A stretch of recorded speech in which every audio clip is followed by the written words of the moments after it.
Thank you. I'll call the meeting to order. Clerk will please call the roll. Or Don. Good morning, Mr.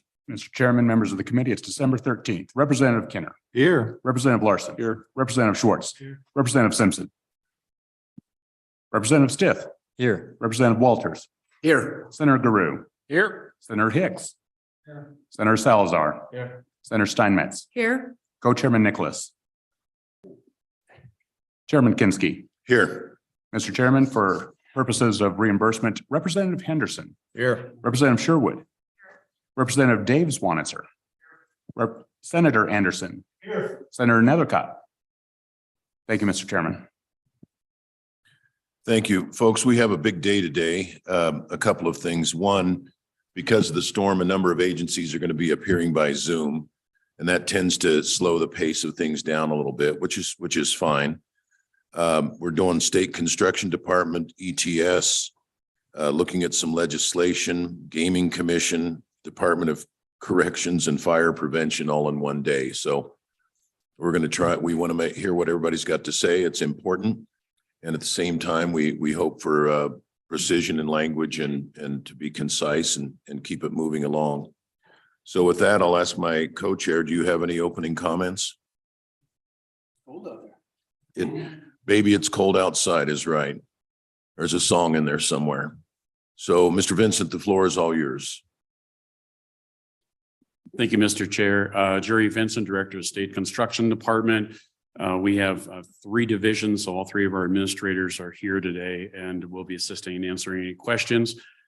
We have Valerie Hughes, their School Facilities Division, Laura Anderson, who's at Finance and Operations, and then we have Suzanne Norton, who is Construction Management Division, and Suzanne will come up during our CapCon conversation. So in the interest of moving things along, as you mentioned, I just wanted to point out before we get into the supplemental budget request that we've had distributed per request 4 different diagrams that give, hopefully, especially for the new folks, an overview of our agencies. Globally, the dollar amount that's been appropriated out there on the street, how many projects are in design, in construction, and even territorially where they are throughout the state. We were asked to submit that and have it 12 copies so it could be routed to you all. I don't have that. Mr. Chairman, I believe those were emailed to us at 7:40 a.m. We have to print them out and they're the large size, so we'll get them circulated. All right. Do you have it are you able to project it up on the screen? Yeah. They were actually delivered last night and emailed this morning. Yeah, if you can put it up on the screen, and we will get that to you. We just want you to see right. that overall. And well, just use hand gestures. sorry, Just use hand gestures Okay. like it's. yes.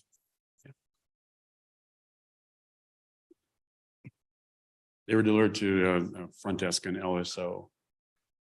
Well, go ahead and soldier through. We'll Yeah, sure. That's okay. It's and we just wanted you to know that there's a little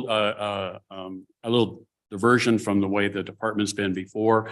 These tell the story of what you all have appropriated and in the different areas and different regions and some of even by area. And what we're doing is they're on our website. It's dynamic, so we change it. We have met with the construction associations and reviewed them. They have emailed out their constituencies. We're trying to get the word out on the work that's going on and the work that's coming up and sort of save the date. So we also do that with our procurement area as well, and we send this information out. So with the work that's going to be going on and the struggle for laborers and contractors, we feel the more we can get the information out there and into the communities, the more there's a save to date. I've had a number of general contractors say that we saw this. We tell them with this information, you tune in on the school side to Quest CDN and do public purchase for the CMD side, and then you'll start to see the exact date when we're coming up and getting out on the street. So I just wanted to share that in terms of what we're trying to do to get the word out for this work. Any questions? Please proceed. Okay, thank you. Rolling into our supplemental. We're starting off with school, our school facilities division. And I'll ask that Valerie head that item up, please. Good morning. Good morning. You're Valerie. Did you say Valerie? Yes. Valerie. Okay, and your title is, I'm the School Facilities Division Administrator.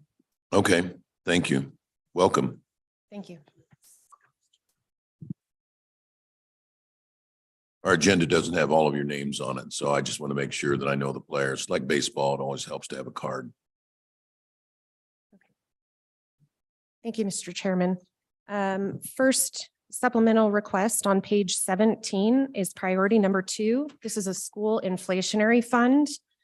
The original request was in the amount of $22,751,669, 100% from the school capital construction account. The governor's recommendation is approval of $21,706,936 as a one-time request and effective April 1st of 2023. Please, Representative Senator Guru. Thank you. I feel like I've been promoted. A question on that. Val, you said 22.8 million. Now, in the papers that we're just about to get, is there a list breakout of what all the projects that are included in this number? Mr. Chairman, Senator Guru, yes, there was a list of what the projects were that generated that $22.8 million. We also provided an update to that, and roughly about $20.5 million would be acceptable because we have had a status change in about 3 projects that were included. Okay, so 20.5 is the new number we should be working with? If we're keeping consistent with 30% for any projects that haven't bid, yes, that's correct. We want to be consistent. All right, thank you, Mr. Chairman. So any other questions? Representative Larson. So again, I just want to make sure, Valerie, we're understanding, this is inflation. These are projects that have been approved thus far, but have not gone out to bid. And we're building an inflation factor in anticipation of those bids coming in a little higher. Mr. Chairman, Representative Larson, yes, this pot is for any projects that have been appropriated dollars by July 1st of 2022, but have not gone out to bid. The money is not intended to be added to the project. It's to sit off on the side, and if certain conditions are met and the bid comes in over, then we would have the additional funds to allow the project to proceed. Thank you. And then follow up, Mr. Chairman. And Please. so that differentiation in the amounts that you just shared with me is because a couple of them or a number of them have gone out to bid and are not accounted or wouldn't be counted because they've gone out to bid. Mr. Chairman, Representative Larson, that is correct. Thank you. And Mr. Chair, what I'd like to add, Representative Larson, is we're just not going to make a project whole because it came in over appropriation. We're going to study and analyze that first. We may reject moving money over depending on what the situation is. So we're going to do an analysis of it. And Valerie, to the request by Senator Guru for a list of, you call them object codes. By that, you mean schools. Is that right? An object code is a school. Mr. Chairman, I'm not familiar with the object code. Well, you had said object codes earlier when it confused me. No, I misheard then. Apologies if Yeah, I my hearing did. aids. So you're going to give us a list of the schools, Correct. and can you also give us what their status is in terms of, are they under construction? Are they in planning stage? Are they, if they've not yet gone out to bid, when they would go out to bid? Mr. Chairman, the projects that would be included in that 20.5 million that we kind of reduced to, those projects have not gone out to bid. So they would be in the early stages. Some of them are in design, but they have not gone out for construction bid at this time. Okay, But I can certainly put together for each one of them on the list where they're at. all right, thank you. So Senator, Chairman. Senator, a question when we start looking at are we on the inflationary funds right now? And how, I've got a couple of questions on that. Number one is how did the number that you come up with, what was the basis for the inflation? What was that number? What was the basis for it? And then getting back to if we follow the governor's rec, it was a significant reduction in the request. how will the department then go about allocating those inflationary funds? Is it on a first come, first served basis? Are they going to be prorated across all the construction projects? How do you anticipate those funds would be distributed across all the projects in the various phases? Mr. Chairman, Senator Hicks, the list of projects, the number was actually generated at a 30% is what we as a department landed on. We worked with the economic analysis department as well as state construction and had several conversations and looked at several different industry trends analysis to come up with that 30%. We did model on lower numbers just in case, but we put forth at a 30% for each of these projects. So consideration on the school side would be for up to that amount if a project overbid. If by chance this was appropriated and there are some projects that underbid and there was kind of that residual between the 30% and say, call it was only 20%, right? That residual we would look at distributing equitably across the remaining projects that still hadn't bid to allow for potential if needed. But again, it would certainly be whether or not the districts would, or the districts in connection with us had, done their best to stay within budget, and it really was outside of anybody's control for why the bids came in. Well, Mr. Chairman, just another follow-up, and I'm not familiar with your procedures, but what happens when the bid comes in and it exceeds the 30% inflation factor? What happens then? Mr. Chairman, Senator Hicks, as a department, we would go ahead and analyze that and see if there is the possibility to make up the difference between, if warranted, we could could move forward and reject the bid. Look at the scope, see if there's anything that we could modify, relook at the budget and send it back out for bid. That does delay start times and potentially could cost more as well. So that would be a consideration in doing that. So the department never goes back and tries to renegotiate the bid price. We just automatically go to the position where we try to find additional monies to, because I'm familiar with another program that we have in the state of Wyoming that does a lot of construction and they do go back and take whatever the bid was and renegotiate those costs and some of that stuff. Is that a practice not employed by the department? Mr. Chair and Senator Hicks, it is a practice that's employed. For the sake of the inflation conversation, the way it rolls out on our school side is a little differently than our construction management division side. We actually have criteria without inflation on what our options are before we accept or reject a bid. We're very cautious not to go out to bid again. It's a cost to the contractors to put another set of documents together and the agency or the school district putting that out. And generally in the 30 years I've been doing this, unless you de-scope the project and if there's room for de-scoping, the bids generally come in higher. So that's for the same work that they've been on the first time, because now everybody's numbers are exposed and they analyze them more. So that's where the inflationary aspect came, is how can we make projects that are high prioritized? How can we keep them moving forward? To reject and go back out again generally isn't the answer, is what I've noticed. Anything further?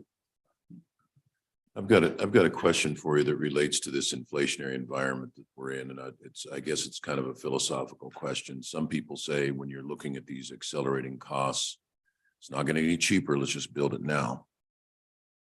There's others that have the view, like myself, have seen the waxing and waning of the construction industry and know how contractors that come in over engineer's estimate within a year or two can be coming significantly under engineer's estimate. And that sometimes it's more prudent to wait and let the market cool off. And in particular, I'm concerned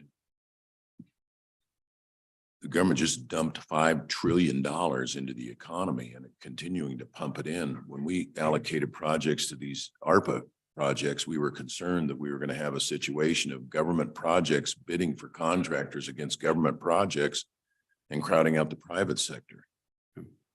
I think we're there. Is it more prudent just to wait on some of these projects since they haven't been put out to bid? Mr. Chair, yes. Exactly. We concur. And that's why, you know, part of the master's schedule I was referring to later is for us to analyze across the state, how many projects of one type are going to be rolling out, hitting the street at the same time, and then trying to stagger, trying to wait.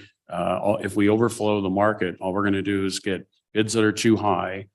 And we're not just going to make them whole up to 30% just to make them whole, you know, and also we're analyzing how to help our agencies and school districts stay off someone else's bid date, you know, where they have maybe have a more attractive project, maybe combining 2 or 3 in one bid, you know, in order to make them more attractive to do, but you phase and sequence how you do them.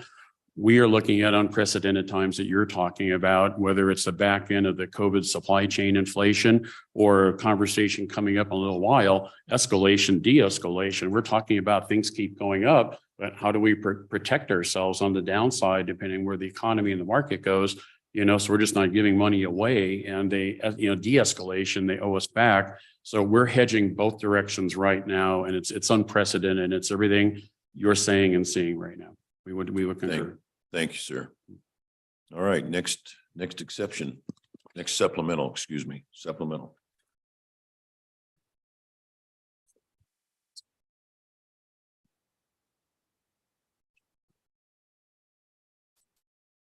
Mr. Chair, the next 2 exceptions or supplementals are for the Teton 1 and Laramie 1 school districts.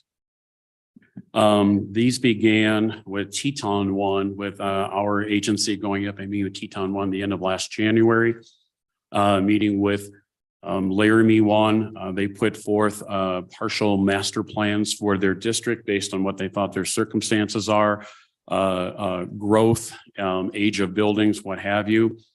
There was stories there to be told by both of them, probably stories of other districts as well. They said, what do we do? Where do we go from here? And we said, we think you should start informationally and letting some people know what your situation is. So they were scheduled to meet with the School Facilities Commission in an informational meeting only and gave an update.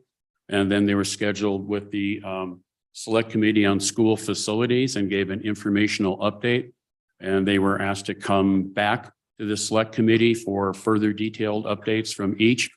And at the conclusion of that, the projects ended up being voted to move to the place that they're in right now.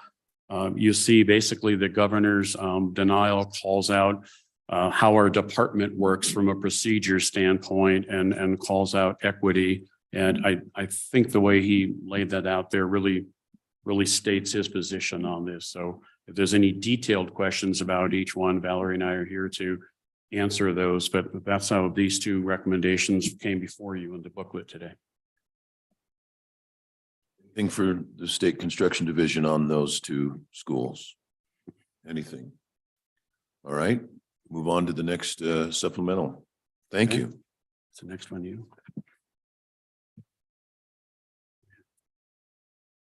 Mr. Chairman, moving on to page 24, priority number 1, school major maintenance. This request is an additional amount of $9 million, 100% funded by the school capital construction account. When major maintenance is calculated for the biennium, it's using the most current RS means data to generate in that calculation. So it's for year 1, it would be current information. So this fiscal year that we've just had, that major maintenance calculation was based on that. But year 2, in using the RS means data from a year in arrears, this is essentially a true up for that year 2 using the most current RS means data for year 2 of the biennium. Apologies, I know that's a little bit of a challenge. Any questions? Questions? Members, questions? I guess you're being pretty darn thorough, so proceed to the next one. Mr. Chair, our next item is our new position request, and I'd like our Finance and Operations Administrator, Laura Anderson, to cover this one. Mr. Chairman, when the legislature made a change to statute in 2020, they moved the state construction procurement anything of that nature over to our agency.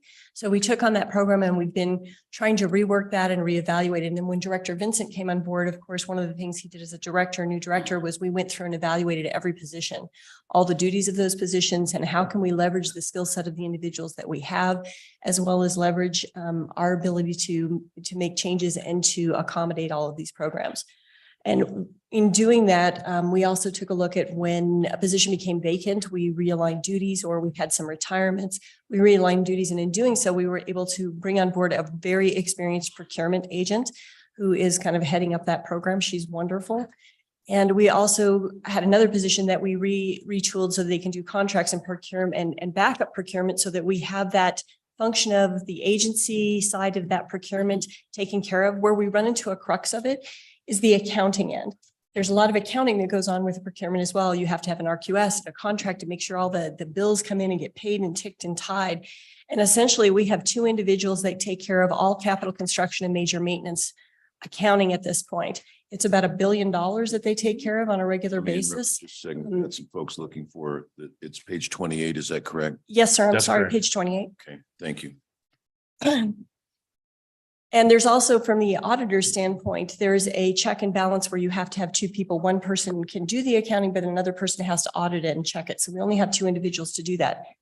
And the accounting function has just really kind of overloaded and overwhelmed them. And so we're asking for a position so that we can get that shored up and really progress with the procurement.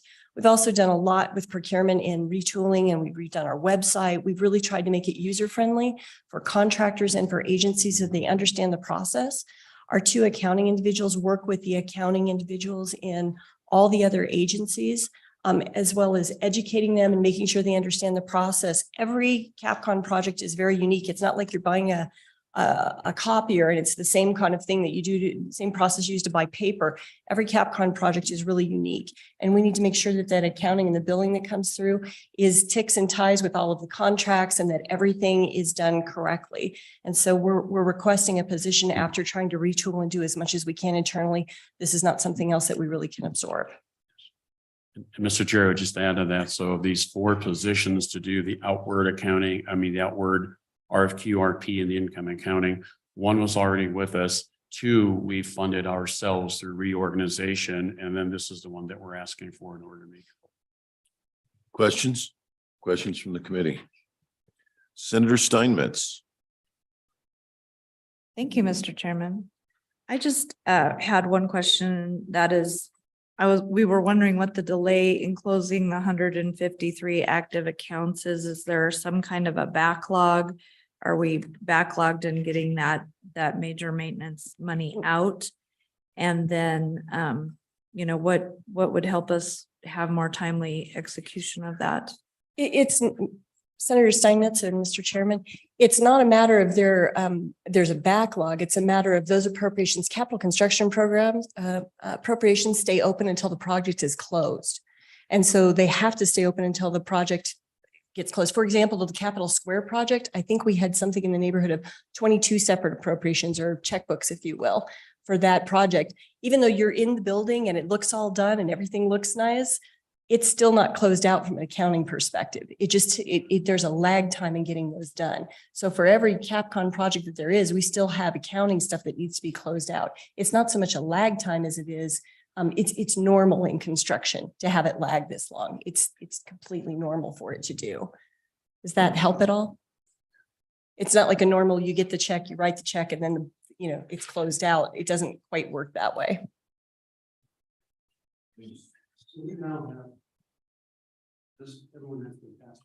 Okay. Thank you, sir. Thank you, sir. And we apologize for any confusion. Some of these things came up late. So what we'd like to show you here in this handout is we're starting with the construction management division side. And we start very big picture in our first one. And this is also for outward messaging to the contractors and the construction community. We talk about what the division is. We talk about major maintenance projects, 547 active major maintenance projects among all the agency facilities. And this work's occurring in about 19.4 million of square feet of buildings. We're just trying to take folks in big picture down.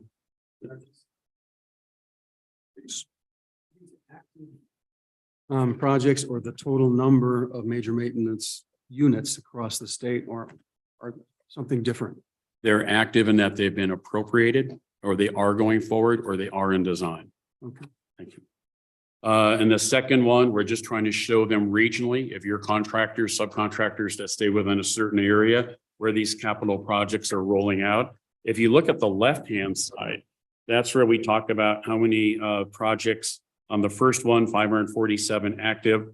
If you look at the left-hand side on the second diagram, we talk about 41 Capcom projects going on total right now in the CMD division. 30 are in design, 11 in construction. We talk about where those projects are at so that the subcontractors and contractors can get orientated to the work.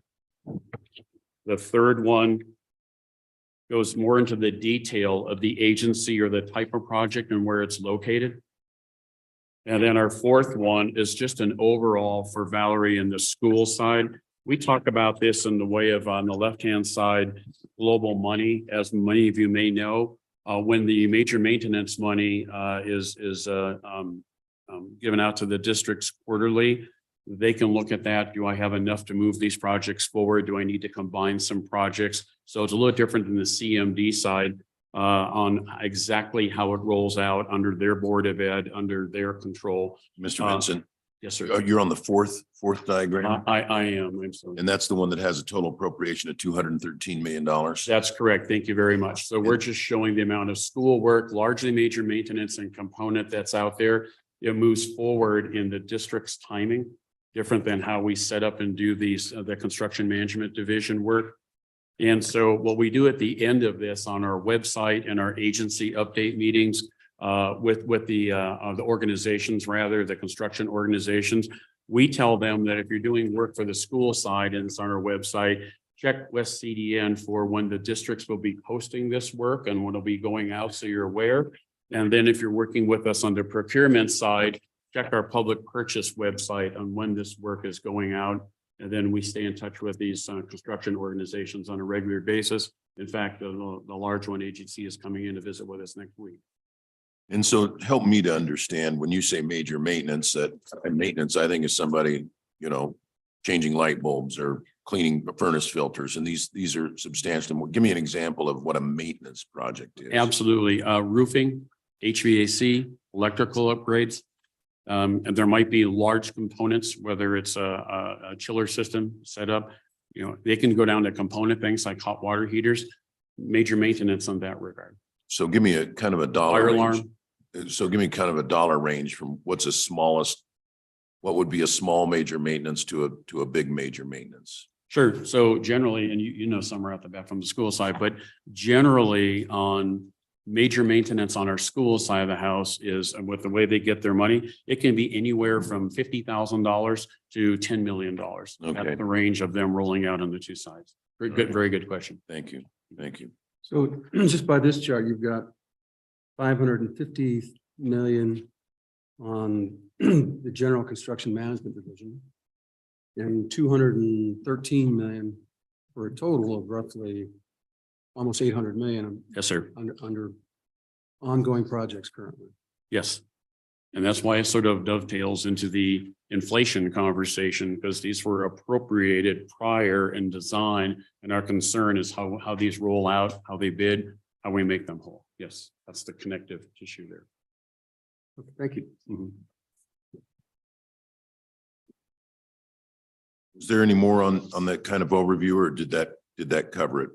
Was there more on the overview? I don't. No, sir, that was it. We just wanted to, there's a lot of question about inflation. There's a lot of question about contractors and do we have enough? And that's something different that we've done in this, just in the last 6 months, and trying to show how we're rolling out, how we're communicating to the contractor community, so we can get our best pricing and not Right. need this inflation or this escalation, de-escalation, but we know it's there.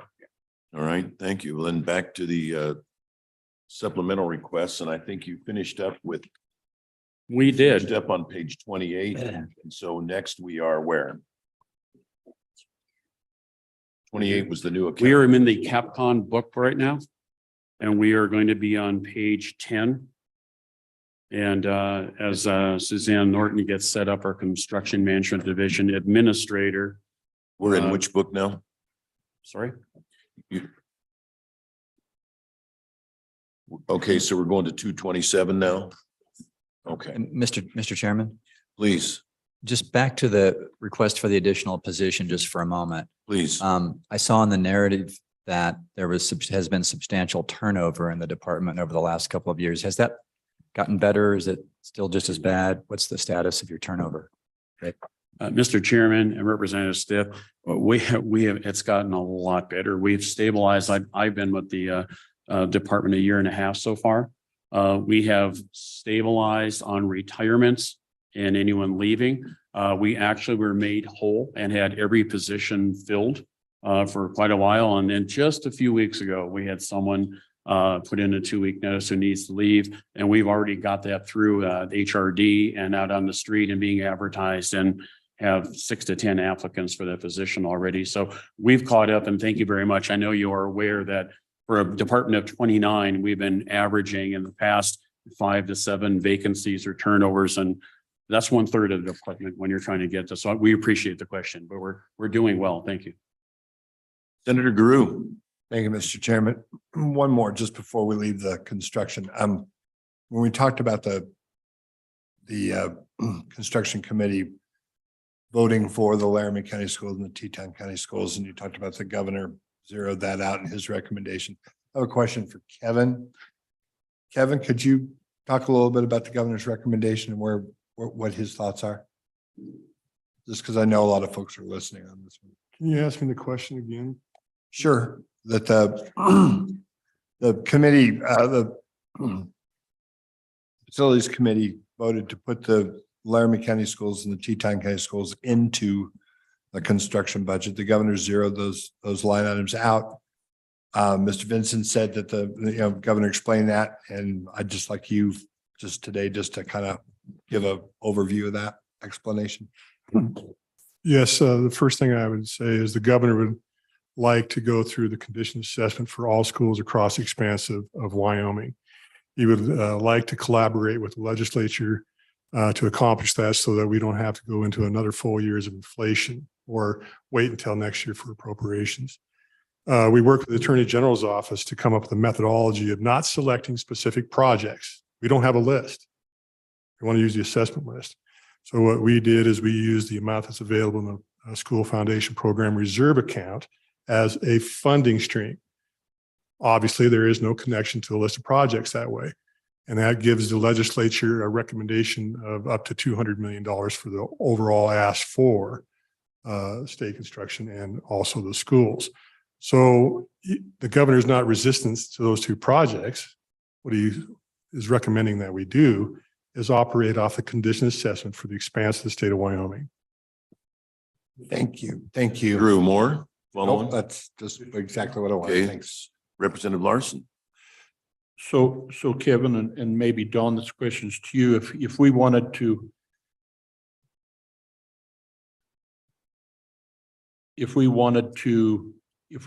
consider and get this moving forward, if I understand correctly, we could then take into consideration that amount, that amount that's in the school capital construction account. And after the needs and assessment comes on, we can do a section 300 that allows us perhaps to then give the authority, once it's approved by the commission, to come back and then have access to those funds to move forward and evaluate, similar to what YDOT does. Senator Guru. Mr. Chairman, so you're saying there's a chance?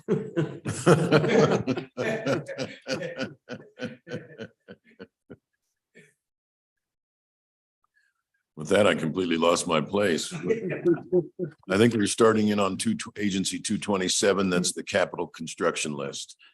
That is correct. And it's better than a 1 in a million chance. I'd like to roll to Suzanne Norton, please, to start off covering on the Capcom. Good morning.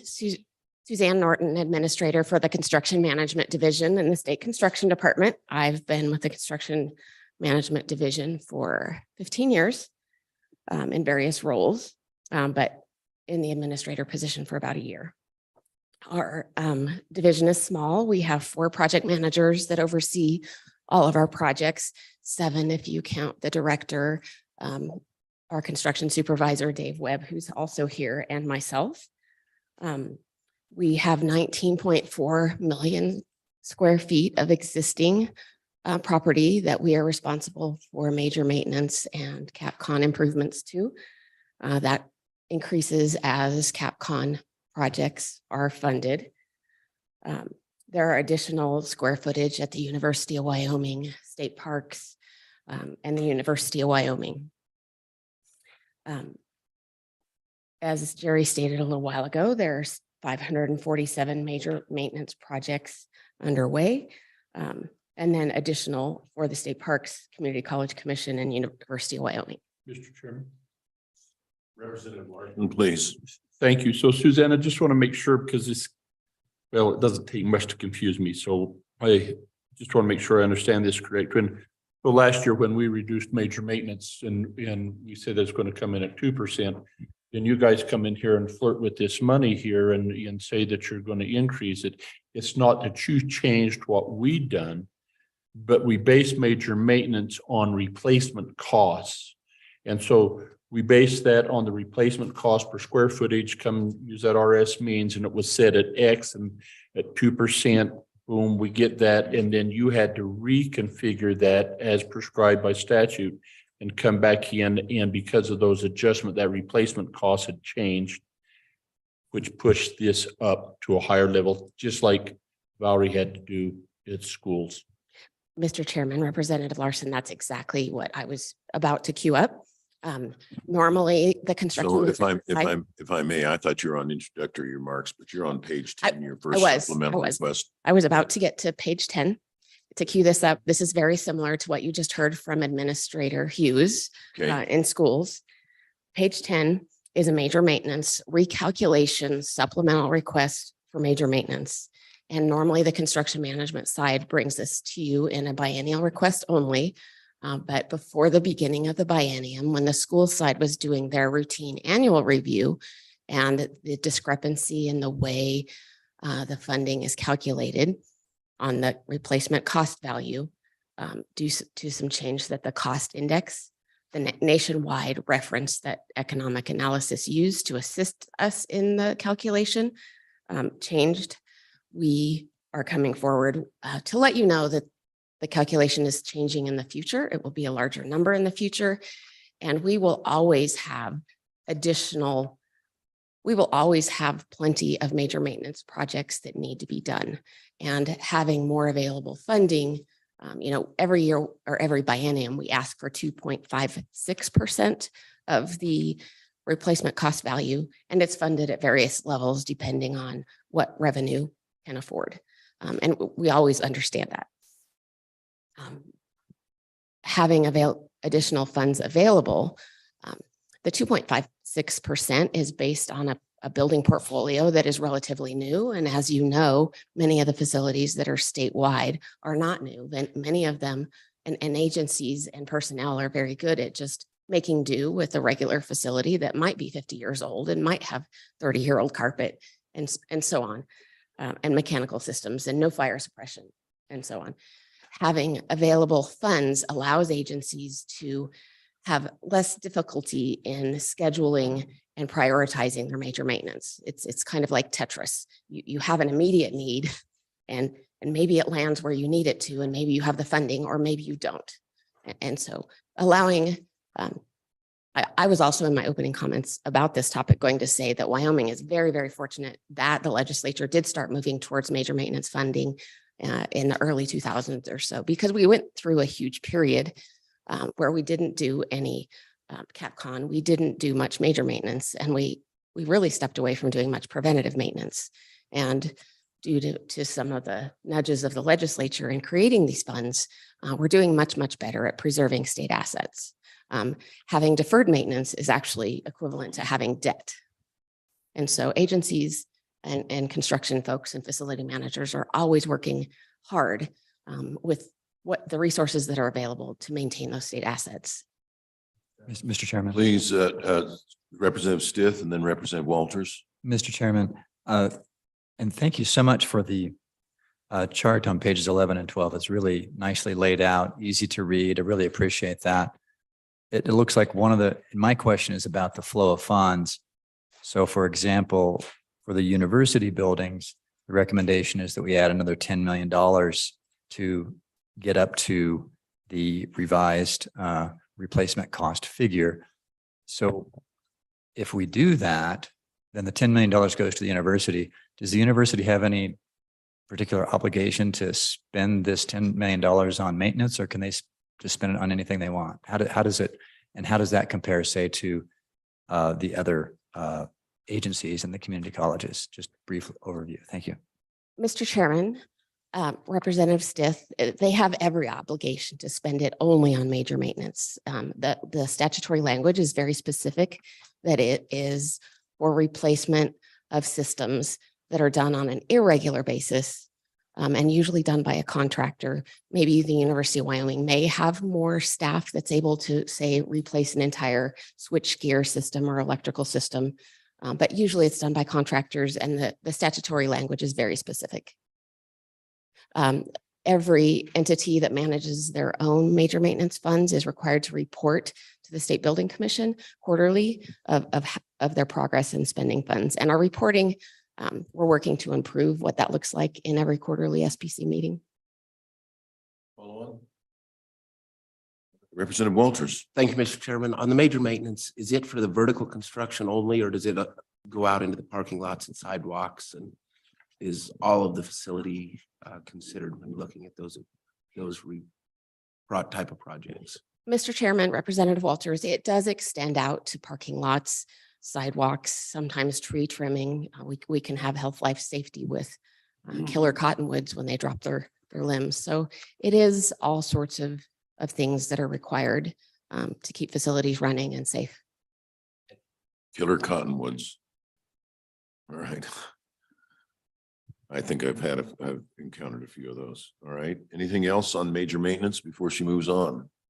Please, Representative Henderson. Thank you, Mr. Chairman. A new guy question.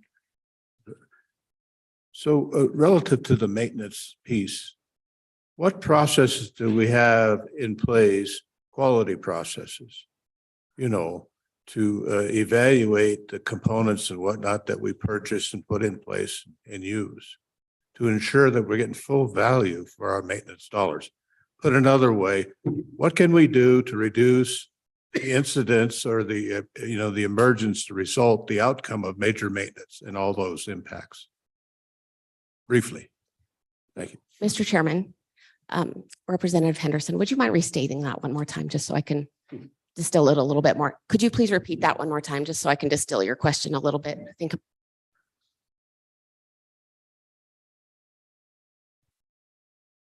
What quality processes do we have in place related to major maintenance to minimize cost outcomes? And briefly stated, what is the next best step to ensure that we can bring down our total cost of maintenance across Wyoming? Mr. Chairman, Representative Henderson, preventative maintenance is the number one thing, and that is usually held at the agency and the facility manager level, where it's very important that, filters are changed, things are inspected regularly. And then there's also facility planning processes that we conduct annually, where we ask every facility manager and director to weigh in on their facility needs. We do have requirements to do facility condition assessments. We track the square footage of all state property in our Asset Works building maintenance system. Those preventative work orders go through that system, as do minor work orders and requests for occupant things. And then as those work order requests build up, that will trigger, in some cases, it will trigger the facility managers to bring forward major maintenance needs and so on. In the facility planning process, agencies bring their major maintenance projects to the construction management division, and every project is evaluated and reviewed by our project management staff who have very extensive background in design and construction and facility management. And so they are prioritized and approved and then placed in lists and in the queue to be encumbered and move forward. And a follow-on, Representative? All right. Anyone else? Anyone else on major maintenance before we move on? All right, please proceed. Just in short, I didn't summarize that.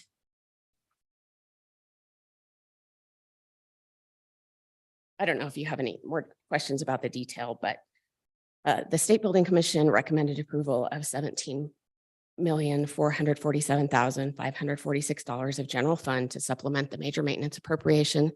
Slow down a little bit. I'm sorry, page number 13.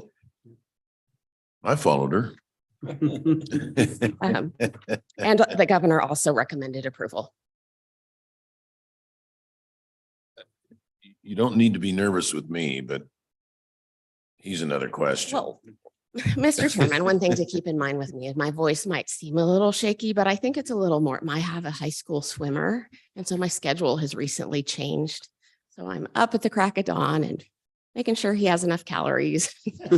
So I'm just a little tired. I'm not nervous. I'm happy to be here with all of you. You're doing just fine. You're doing just fine.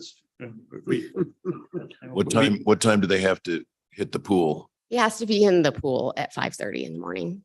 Yeah, when I was little, we got signed up for swim team and we had to be in the Y in the pool at 5 a.m. It was the only time we get pool time. Yeah. I hate the smell of chlorine to this day. Oh, I'm so proud of him. He's a great swimmer. And since I opened the door, he qualified for 4 events for a state in his first swim meet as a high school swimmer this past weekend. Oh, wow. Congratulations. His name's Walter. Okay, sorry for that personal diversion. Next up is page 16. This is the various agency enterprise-wide inflation reserve fund. A request for $172,150,000. It's on page 16, if I didn't say that already. This is a fund to continue already appropriated projects.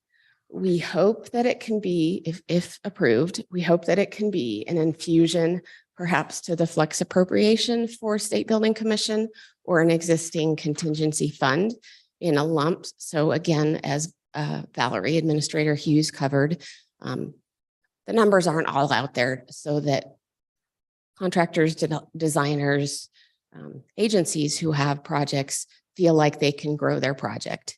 This is just to make sure we don't have previously approved, previously vetted, appropriated by agencies, the State Construction Department, the State Building Commission, the Governor's Office, and legislative approval. All of these projects have already gone through all of that. And with today's potential legislative impact or inflation impact, our industry standard and our contract language, if a project comes in over budget, we have 4 options. We abandon the project, we shelve the project, and sometimes that makes sense, as we talked earlier. It depends on the agency priorities. It depends on health, life, safety, capacity. It depends on a lot of different things. We can authorize rebidding within a reasonable time. So perhaps we got 1 bidder. That's a case where it would make sense to rebid a project. And we would definitely consider that. We'd consider all of these options plus value engineering, plus every other way to keep a project on budget before we would consider touching these funds. We can require a design. If a project comes in over budget, we can require a little descoping. It's in our contracts that they redesign it at no additional cost to the owner and put it out for bid. Now that frequently, I've had a number of projects where we attempt that. You take scope out, you put it out for bid, and it comes in higher. In part because time is also money. And that's why the inflation funds are nice to, would be very fortunate to have to keep projects moving. And then the 4th option and most desirable for most, of course, we wish we could always have everything we want, is that we give written approval of an increase of the owner's project budget. And that's what this fund would allow us to do. We would plan to make sure all other appropriated funds or available funds are expended first. We intend to implement a process by which every project that might need access to these funds would come to the State Building Commission for approval. We want language and solutions that avoid rulemaking. We would intend these funds to only be extended for inflationary cost increases of construction projects upon demonstration that the commission of actual inflationary price increases. And then we would also require any entity who has a project to closely consult with the construction management division on all phases of the project, including the coordination of the bid dates. So we would watch it very tightly. Our existing appropriations do have some contingency included always. And we always try to make sure projects are delivered for needs and not wants. You know, scope creep is not something that we ever advocate for. And so I just want to reassure you that that is our intent. In some of this, you know, and going forward to the State Building Commission, it might be nice if there were some legislative language that perhaps allowed the director and myself as the administrator a threshold where it might not require going to the State Building Commission. Currently, there's authority of up to $200,000. That might be a fine threshold, but that might be something we want to think about. What threshold is appropriate to go forward to the State Building Commission? As you know, as the statewide 5 electeds, it's very difficult to schedule. And when you have a project that bids, you need to act very quickly. You can't wait 45 days. It needs to be a response within 7 to 10 days, hopefully. And I think in our time and all we've learned through the pandemic and in virtual meetings and so on, maybe those meetings could happen a little more easily than our standard quarterly meetings. If we bring forward concerns like this to the State Building Commission. I wanted to mention to you that we provided. Then I would ask if you could supply to staff what you propose. Language, sideboards, the dollar level. I get it, you know, working from quarter to quarter on the SBC when you're in the middle of construction can be a contrary to the best interest of economizing. So, and I'm not saying I will do anything, but I'd like to see what you suggest. Better that you craft it than we take a crack at it. You'll probably do a better job helping yourselves than we would. Mr. Chairman, perhaps a little feedback and collaboration might be warranted also. However you want to approach it. Mr. Chairman, thank you. Okay. A little bit more summary.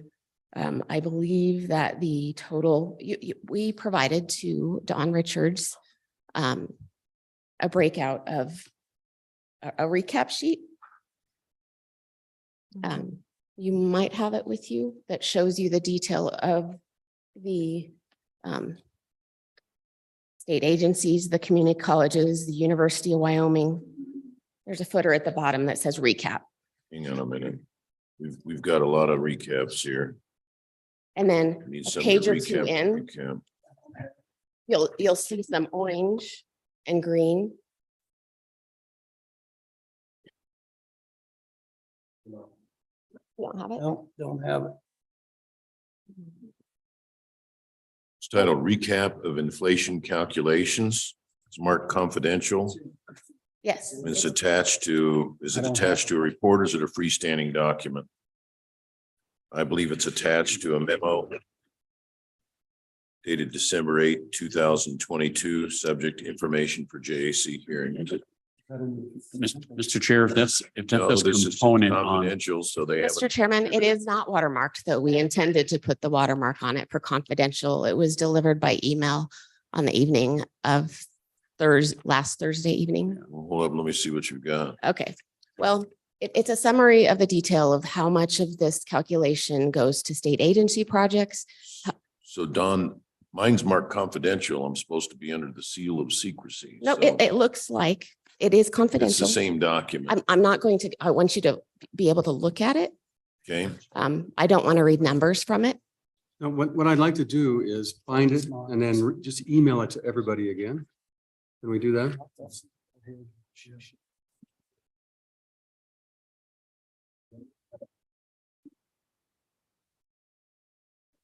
Mr. Chair, I would just like to say that a lot of the documents to LSO, other than the ones that are requested in just the last 24, 30 hours that we get before you, our department was remiss in getting them to LSO in a timely manner. So that is not on them.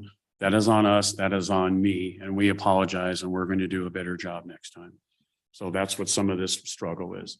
There are 3 documents that were requested in just the last 24, 30 hours, and those are the ones that we were trying to get there. But this here, we had time, and it should have been delivered a couple of weeks ago. So that's on us. So Don, is this in SharePoint? It is. We'll send you the link in SharePoint, and it is, we combined 3 of their submissions into one document, and that's why it appears as the second item in your December 8th submission. It's a 1-page. I believe you would have received a hard copy, but we will also send you a link to that. So Don, if I can, I want to make sure that I'm tracking then if you combine. I've got your memo of December 8th. It's followed by recap of inflation calculations. And that's the document that they are referring to currently. Then it's followed by the orange one, orange and very pretty orange and yellow state agency inflation calculation, community college inflation calculation table. That's correct, Mr. Chairman. Then there's a separate document that says University of Wyoming Capital Construction Project's current status. That's not part of the same memo. That's an entirely separate document. Mr. Chairman, that's an entirely separate document and a different agency submitting that. I got you. Thank you. Is it in the supplemental documentation in SharePoint or for a handout?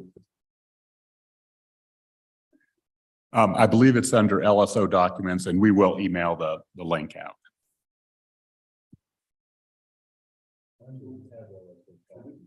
Let's just.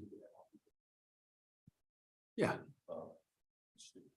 Yeah, okay, we'll take up. Let's stand at ease for 5 minutes while everybody gets those documents and coffee, restroom, so forth.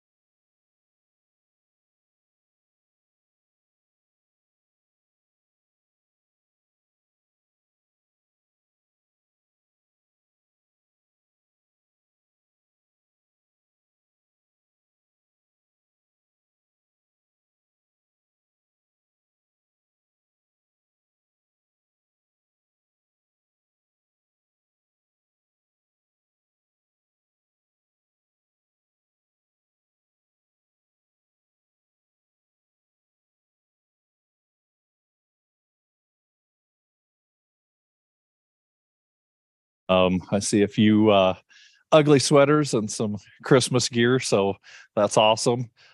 Thanks to SAC for the donuts and the fruit, and thanks for wheeling all of that stuff over here in the hurricane force winds. So it's nice to be able to get everybody together once in a while. So pretty standard agenda. Before we get started,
discussion. Mr. Chairman, a follow-up memo. Follow-up memo. Follow-up she said. memo. Just send it in writing. Representative please. Larson. Thank you. So, Mr. Chairman, and had a little kind of the same question yesterday as I was visiting with Department of Construction. And so as I'm understanding, and would ask Suzanne to correct me if I'm wrong, is this supplemental request is based on major maintenance inflation for this biennium. And the University of Wyoming has been performing their major maintenance beginning and on through. And so they've got theirs is based on a little different time frame, and that's why it's bigger. And on the others, it's just for 1 year because we held off. And so as they've heard us say, if it could go to the standard budget, that's what we need it to do. And so those others, you'll probably see their accelerated major maintenance showing up in addition in their standard budget request. Did I rehearse that? Because I had the same question, Senator Steinmetz, yesterday. Couldn't figure that out. Mr. Chairman, Senator Steinmetz and Representative Larson, thank you very much. I did kind of go forward over some of the things that were considered as we came up with this calculation. Didn't touch on them in detail, and they are touched on, and I'm happy to elaborate in a written memo. But on page 11, I describe under explanation of supplemental request. I get into a little bit of detail there, how in April of 2020, as you all know, our revenue was looking a little dire. And so our department put a freeze, or our division put a freeze on major maintenance spending. And that was not lifted until June of this year. So we do have even additional backlog and scheduling, and therefore funds available to keep moving forward with major maintenance for all entities that did freeze their major maintenance projects. And it was only proceed with health, life, safety, and contracts under $100,000. When that was lifted, our agency sent out a memo to all entities saying, here's what you have in your major maintenance bienniums. Here's what you have in CapCon requests. Please begin moving forward as expediently as possible with expending these funds to maintain our state assets. The University of Wyoming did not freeze their major maintenance, and so they kept spending, and they do not therefore have as much backlog of funds to keep moving forward with their projects.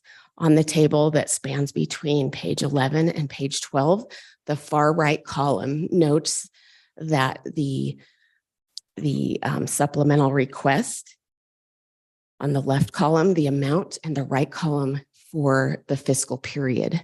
All other entities are for just fiscal year 24. And University of Wyoming is for the full biennium. Does that address your concern, or would you still like the follow-up?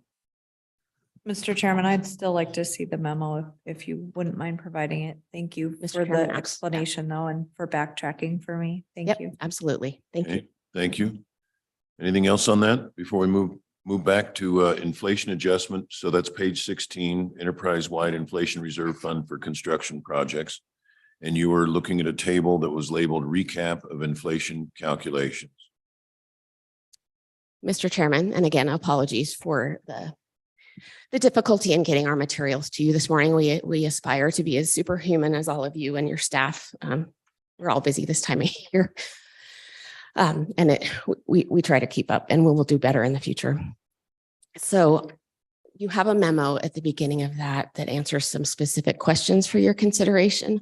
I'm switching to the recap sheet, which shows the calculation for state agencies, community colleges, University of Wyoming. And then the sheets behind that show detail with the orange and the yellow and the green. Those show the detail of the projects that were considered. It shows the appropriation year, the budget codes, the revenue fund, the appropriation and how much is unobligated so far. We provided a range of 20% to 30% as we were considering how much to request. And so there you have the totals of what is earmarked for each entity for their projects. Senator Steinmetz. Thank you, Mr. Chairman. I just have a question on that. Am I missing somewhere where the university's projects are broken out like that, just like everyone else on the packet? Mr. Chairman, we checked in with University of Wyoming late last week and had hoped to provide additional detail, but they were not able to check in with us. I do understand that they did send a document that they mentioned in their testimony last Friday. I believe the total on that document is higher than what we budgeted when we requested State Building Commission approval. Please. Mr. Chairman, and then how do we ascertain where the numbers are coming from? Was that from your staff or did they provide that internally from the university? Mr. Chairman, Senator Steinmetz, they provided a document to us in, I believe it was mid-August, right before our August 19th State Building Commission meeting that showed a certain amount for projects. And the 4 projects that the university has are the housing project, stadium, natatorium, and the College of Law. Yeah, Mr. Chairman. Senator Hicks. Don, do we know where that document's at? You know that request was coming. Mr. Chairman, I have a document that shows the status of those 4 projects, but it does not show the amounts. Doesn't show the total or the appropriation and the source of funds, and then the unobligated funds. It doesn't have that information. It has just the status. All right. So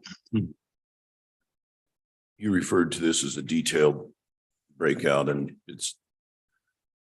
I'm a UW alum, Cowboy Joe member. I'm going to have to explain this on the floor.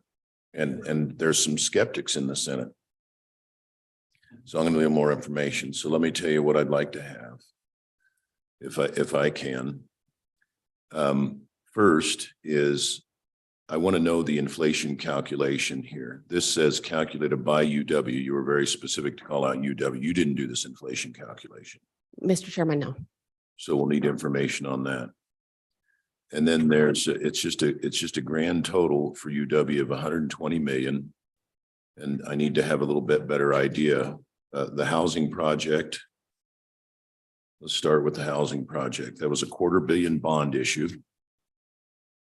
And I'm unclear on whether that was to cover demolition, the tunnel, the transit facility, and the parking garage and the 2 dorms. All I know, I believe, is that everything's done except the South Tower dorm, and we're stalled out there. I've heard various numbers on what it will take to finish the South dorm. They all vary by $10 million increments. The stadium, I don't believe has been funded. The natatorium, I don't believe has been funded, and the College of Law is underway. So we're going to just need detail on all of those. So what I'm hoping for is a table that shows us the original projected cost on each of these 4 projects, the amount raised either in hand or pledged from donors, the amount that's put into the project by UW, amount put in the project by any other source, the amount that they believe has been appropriated, and then the inflation adjustment for the estimated final total cost. Does that make sense? Mr. Chairman. Please. Into executive session on a couple different items. I believe UW is here and can give those to us, but I think some of those numbers probably ought to be presented in the executive session so we can get some of those numbers today. Okay, thank you. Anything further on the enterprise-wide construction inflation adjustment, please? Mr. Chairman, I've touched on the request and the calculations behind the request.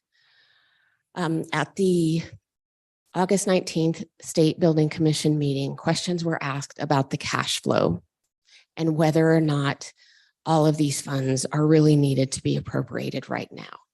And while the answer is regarding cash flow, no. However, in order to encumber a construction project at bid date, the funds need to be available. Or on one other important project I can think of, there was a mechanism created by legislative language that created successive appropriations to assist cash flow. While that was a large anomaly, and I don't think that's necessarily a good case here, the State Building Commission, after that discussion, did approve $50 million, which then in turn, the governor recommends approval of $50 million. As the State Building Commission secretary and having a closer oversight and understanding of projects for Community College Commission and state agencies, I feel like $50 million could cover those projects. Close anyway. If UW is in that picture, from one perspective, if UW is in that picture, some of their larger projects are, shovel ready, and they need 73 million, for example, 80 million of the 50 million now. So while cash flow might have been able to be accommodated by the 50 million because you go to bid and then you don't expend them all into the next biennium or so, and maybe some of it could wait for a later appropriation, we do need to be able to go to contract when a project bids. And that's why there's some difficulty in the $50 million approval versus the $172,150,000 request.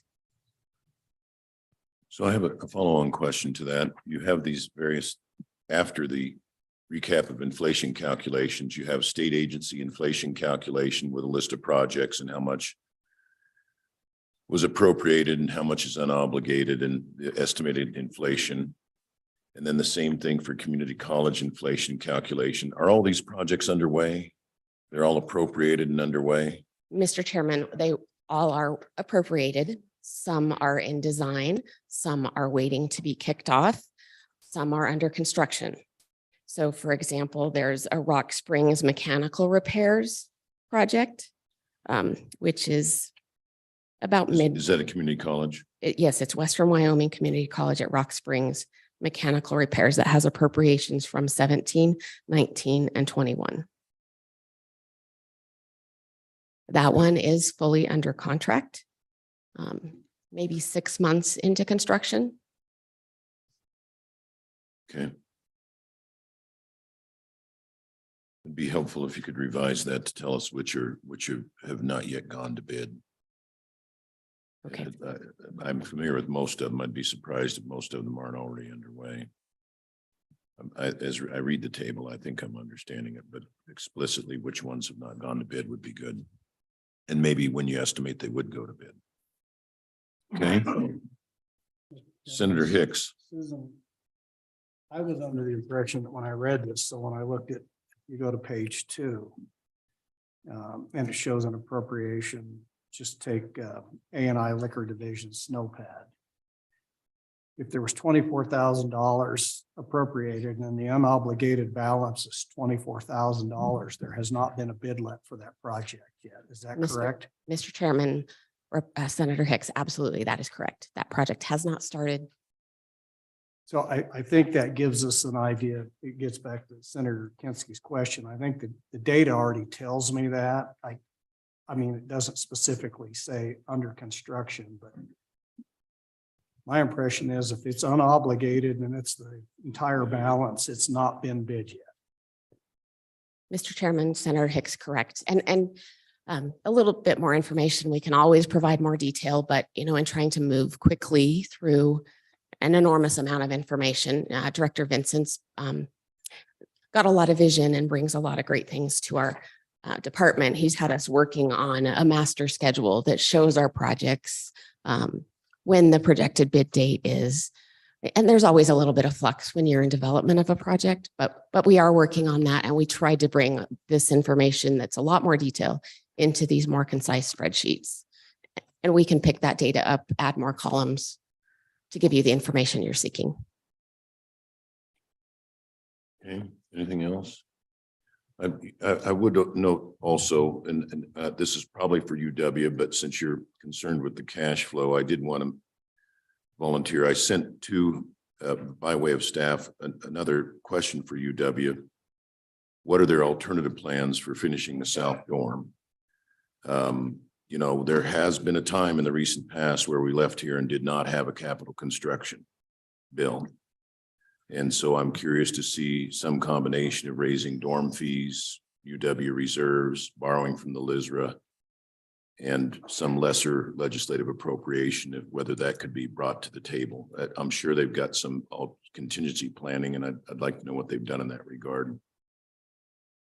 Anything else on the, Mr. Chairman, please? just real quick, as I walk through this list here, you've got 24 construction projects listed here under your inflation account. I'm just trying to rectify that with the information that you showed earlier on the chart, that you got 41 construction project, 30 projects in design, 11 projects in construction, and just for some of them just nearing completed, and that's why they don't show up on the inflation list. And so, all right, just wanted to make sure that there was a cross reference there and I understood it.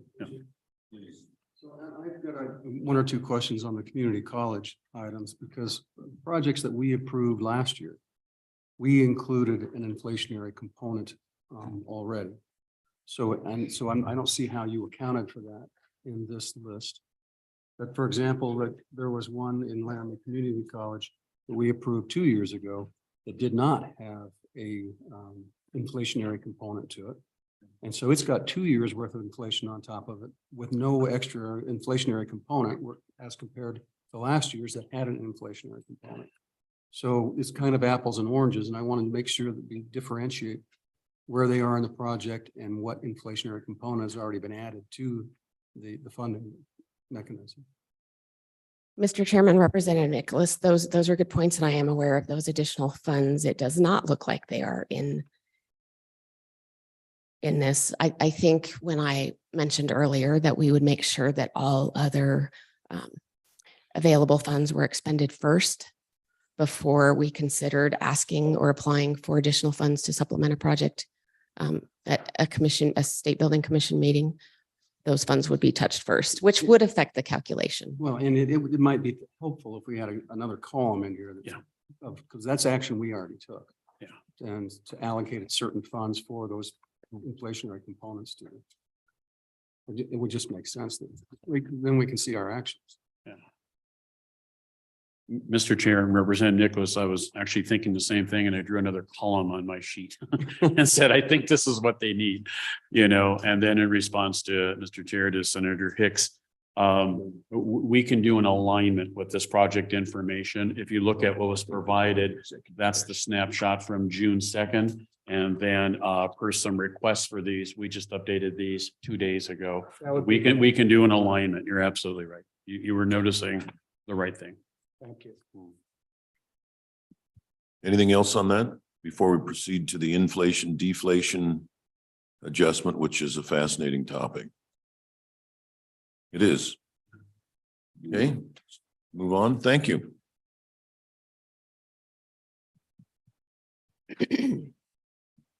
Mr. Chairman, page 20. Enterprise request for cost escalation, de-escalation of $7,058,700. Related to the inflation conversation. This request is for projects that are requested in the supplemental and nothing going backward. However, if we manage to get the sideboards and contract language in, we may also consider, taking things from this concept into projects that aren't yet bid or contracted to help manage risk. And that is the full intent of this appropriation or this request.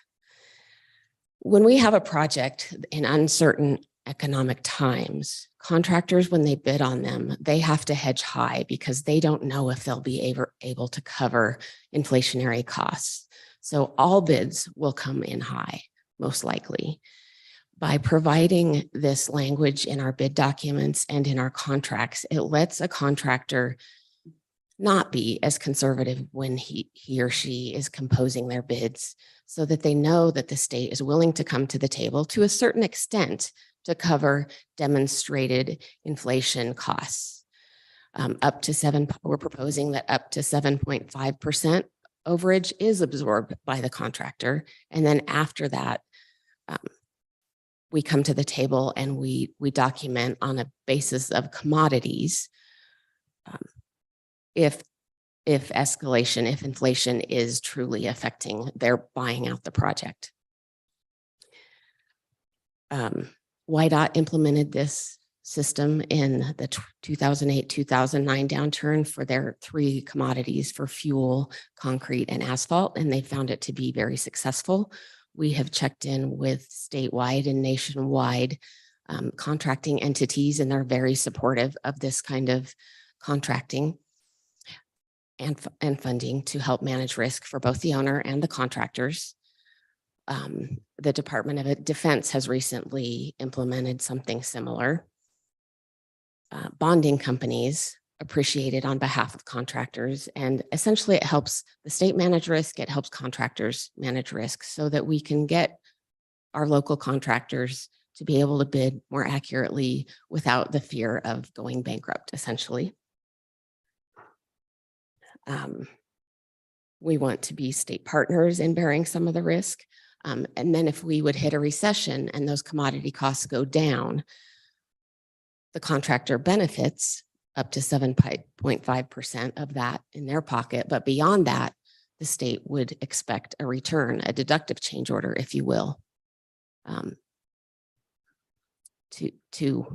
Right. So if you bid a project and it cost $120 to buy a sheet of plywood on bid day, and it goes up from there, up 7.5% more, and maybe I should start with 100. The contractor covers it. We come to the table with the contractor up to $130. If the cost of a sheet of plywood goes down 7.5%, the contractor benefits. But if it goes down between 7.5 and 30%, the state gets a deductive change order for that material cost. So he eats the first 7.5, but on the upside, but he gets to keep 7.5 on the downside. Mr. Chairman, correct. So that downside is his upside, For him, yes. so to speak. Okay. And I don't know, I'm curious, Mr. Vincent, you've done this successfully. I hear YDOT's done it, but do contractors have 7.5% margin to put at risk in a project like this? Yes, and I have been through 2 serious recessionary times where we've implemented escalation, de-escalation. The 7.5% today, on this commodity is the 7 to 10% they're going to hedge on bid day. So, and not to knowing where the market's going to go. So they owe back. We will be tracking commodities. You just don't get it because the percent says you do. If they say on that sheet of plywood example, so it's been running about $150, we have our construction supervisors and John and Dave that say, that's not the cost that's happening right next door to you on the other project. So you just don't get this money. There'll be a pushback. There'll be a justification. We're not seeing that in the global regional area that it's gone up 9% or whatever. We see it's gone up 7%. These are conversations. It was kind of like what I was alluding to before in inflation. You just don't get it. To make your bid day whole, we want a process where we analyze this and determine we don't see your 30% on that project. We see 21, we see whatever. So this is the money committee here. And we just want to let you know that we want that there. We want bids to be whole. It doesn't benefit any of us if contractors go out of business. But, and we're saying this, so they're listening, and we take this out into our agency, our organization meetings with them. You just don't get it because there is going to be another level of scrutiny by our team. Okay. And maybe it worked on that commodity, but on this other commodity you're requesting it, we're going to deny that. All right, Representative Walters. Thank you, Mr. Chair. So then in the contract, you would list which commodities this applies for, because this is not for the overall value of the contract. It is just a few items, and you would pick the project. You would say for this project, it's these 5 commodities is the only locations this within the contract this will be eligible. Mr. Chairman, Representative Walters, that's absolutely correct. And it will be a heavy lift. And we will work with industry partners to find the right kind of information, and retailers and wholesalers and so on. We could, go limitless on the type of materials, but we do hope to narrow it down to a number of commodities, 25, for example, depending on the project type. Probably not on bid day, because that would be very hard for our contractors, but shortly after and before the contract is executed, to have their commodities documented in their bid and in their contract as the benchmark. Follow on, Mr. Chairman.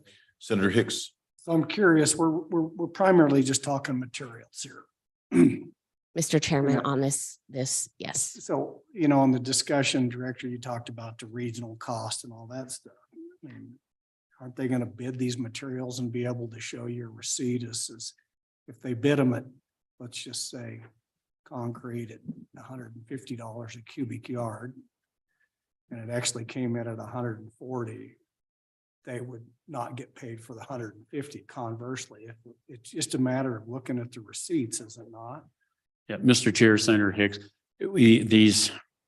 you're on track. So what we would do, and we don't have all these rules yet in place or sideboards, but our conversations have been, if they're about to make a mass order, whether it's structural steel or whatever, they need to check in and work with their project manager and their construction supervisors so we can analyze that. We wouldn't want someone to say they see plywood $150 a sheet, and they're well aware in 3 weeks it's going to be $80 a sheet, and lock in and expect something from us. So we will turn our keys at the same time through these. That's the goal, is for us to turn our keys before a large of these top 25 orders are put in, so that we can agree on what we believe the unit price is on these. All right, thank you. Yes.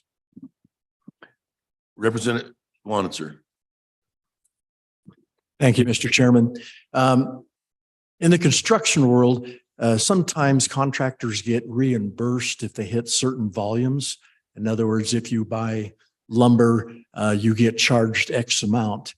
But over a 6-month period or a 1-year period, you actually, the contractor would get a rebate. So does the department have a way of monitoring that or checking to see if there's that rebate process involved? Good question. Mr. Chair, and what I think you're referring to is a quantity discount for size orders. So a lot of times it just starts with the contractor, and this is an escalation, de-escalation. I'm going to need this for the entire project. You could order now, but then where are you going to store that, and how are you going to provide that, and how you do? Prices might also go down or go, you're hedging it and going up, but it might also go down. So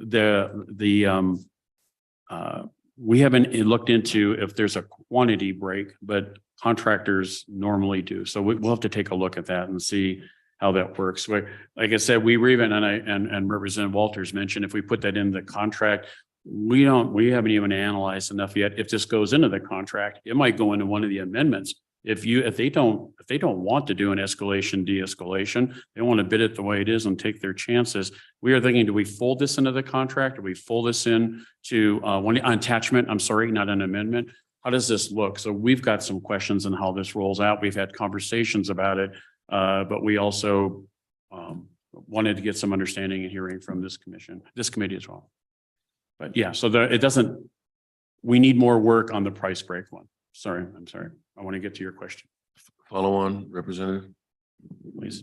Yes, Mr. Chairman. I guess, is there a way that you can actually check on the supplier of the material to get some sort of a sworn statement that that is what they're charging the contractor, not based on any particular project, but That for helps years me- worth of buying her? Thank you, Mr. Chair. That helps me better understand, and we do in fact do that. Right? We just don't take what they say for granted, and we wouldn't in this period. Oh, thank you. Yeah, thank you. Mr. Chairman, follow up. We could absolutely put that in our bid documents and in our contract to require that kind of affidavit. Okay, anybody else on escalation, de-escalation? All right, please. Mr. Chairman, one point of, just to keep in mind as you move through your CapCon recommendations and through the floor, this amount was calculated on the amount of projects that were approved in the governor's approval in the governor's budget. If, for example, additional money is appropriated for one of the other later projects or any other project that has a denial or a lack of a recommendation, those are not included in the calculation. Okay, Senator Guru? Thank you. So I want to just heard you. I will make sure I understood what you said. So you won't keep it all in a lump. You'll back out the numbers from projects that were denied at the end of the day. Mr. Chairman, if a project that is included in the calculation is denied, we will back it out. Likewise, if a project that is currently denied in the governor's approval is added, those amounts are not in the calculation. There were a couple of late CapCon projects that did not make it to the August 19th approval process when we discussed this item with the State Building Commission. Senator Guru? Okay, so how do you account for that then? If they're not, they're just going to float out there somewhere, or? Mr. Chairman, perhaps they won't be funded, if the governor denied the. So what I'm hearing, Mr. Co-Chair, is that if we approve additional projects, and you'll rerun that calculation and give it to us based upon what's actually approved. Mr. Chairman, Representative Nicholas, yes, we can. Sure. Please, Representative Walters. Follow on to that, Mr. Chairman. What percentage, so it's of the projects that are listed in this CapCon book that we're walking through currently, what is the dollar percent you applied to that total dollar value of what's in this book? Is it 1%, 0.5% to get your 7,058,000? Mr. Chairman, the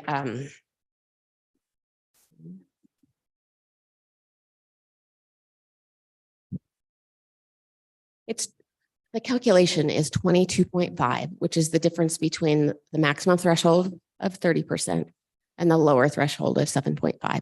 So it's 22.5% of the anticipated appropriations for new CapCon.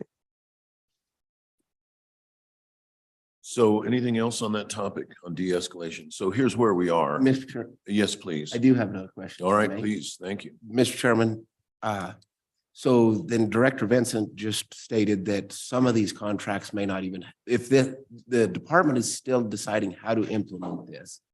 And if it were implemented in an addition or an addendum to a contract, that some of these contracts may not even include the escalation, de-escalation component because the contractor chooses to take it at risk and whatnot. If that were the case, we really don't need to adjust the budget by 22.5% if we add more projects or take projects out. Really, all that's needed right now is an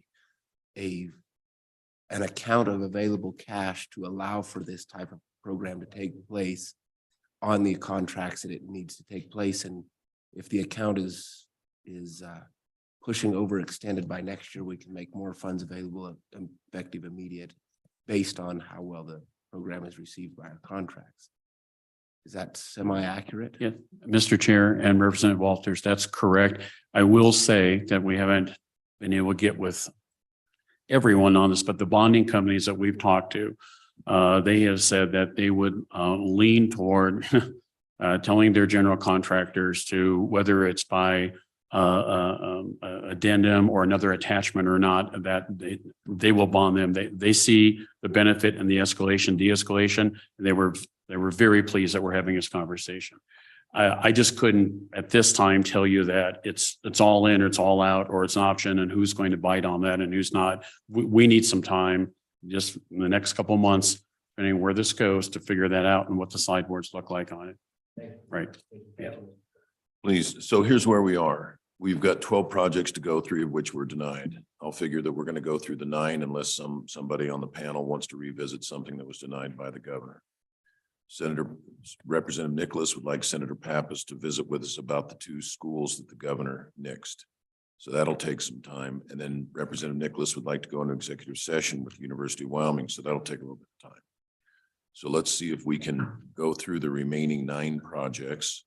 None of them I think are very complicated, but we don't want to not hear what you've got on each of the remaining projects. Mr. Chairman, Senator Kinsky, I definitely believe the rest are much more straightforward.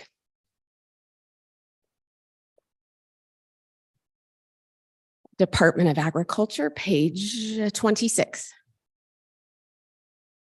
Wyoming State Fair in Douglas, Wyoming, Fort Washakie dormitory demolition, level 3 design and construction. Demolition of Fort Washakie dorm was addressed in the Wyoming State Fair's master plan that was released in January 2020 as necessary for the usability and safety of fairgrounds. The foundation, roof structure, plumbing, and electrical are all deficient. Some have been condemned. The State Construction Department and SBC recommended approval. The governor recommended approval of 1 times effective April 1st of 2023. Representative Sherwood. Thank you, Mr. Chair. I have a few questions here. Do you know when this building was mothballed?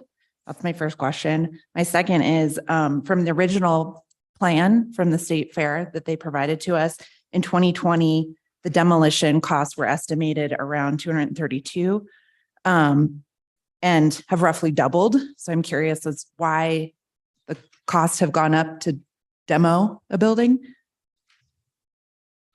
Thank you. Oh, any more on that question? Okay. Mr. Chairman, I'm sorry, Representative Sherwood. Sherwood, thank you. We might have to get back to you on what year it was mothballed. It has been used in some time. It's been used a little bit for storage in recent years.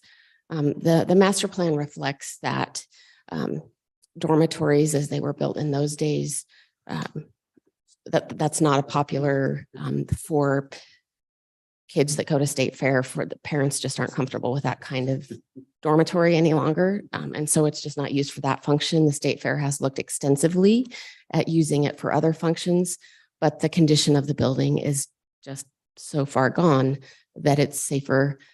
It mitigates risk to remove it rather than repurpose it.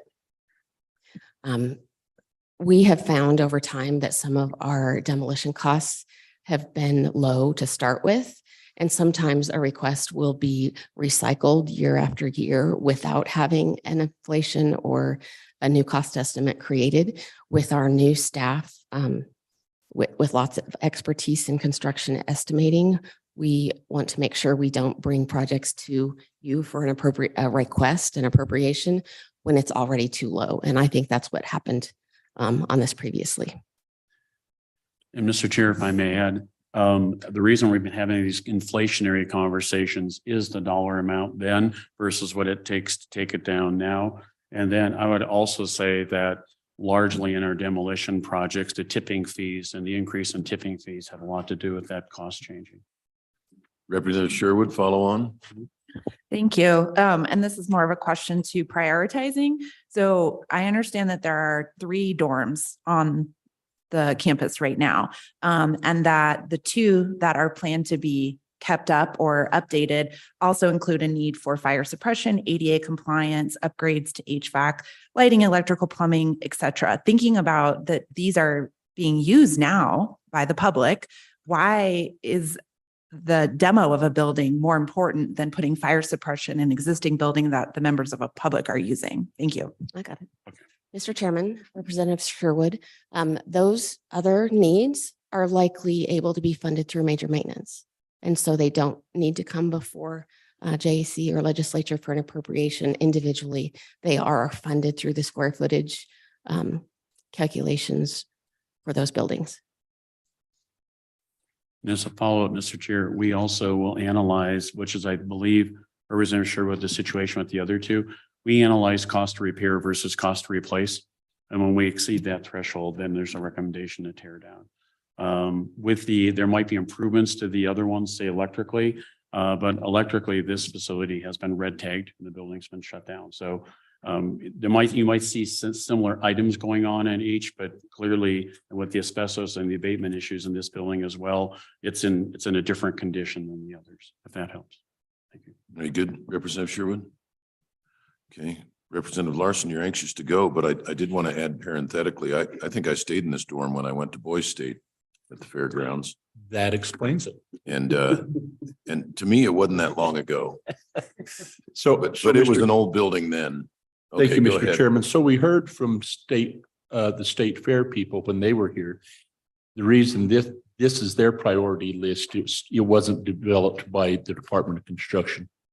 And so they wanted the demo done first so that they could get some other things in place. And you recall, I asked, why did it go from 232 to 4 something? And they said the A word, asbestos. And that's what enhanced the demolition cost. Is that correct? There was a question. Representative Larson, you could write the book on asbestos. I could. Okay, anything else on the State Fair dorm building? Anything else? All right, please proceed. Mr. Chairman, Attorney General Law Enforcement Academy in Douglas, Wyoming, office, housekeeping, locker room, storage remodel, level 1 and 2 planning and feasibility. This is not a dollar request. This is a formality to request your approval to go forward. The State Building Commission did already approve us fitting this in with a previous appropriation that we think we can afford in the 2021 enterprise-wide level 1 and 2s. It's a little design to make this facility more usable for the Law Enforcement Academy. So was it a previous appropriation for this purpose, or was it an appropriation for some other purpose? Mr. that you're Chairman, repurposing? the previous appropriation was for an enterprise-wide level 1 and 2 in 2021 for level 1 and 2 projects, which was appropriated as a lump sum. Why would we not revert that and reappropriate? Mr. Chairman, Senator Kinski, the level 1 and 2 is also under the purview of the State Building Commission. And in order to keep projects moving and to be able to maintain state assets and meet agency strategic requirements, we need to keep them moving forward. If, for example, this project didn't get shoehorned into that 899 overall appropriation, it would be held for another one in the future. Representative Larson.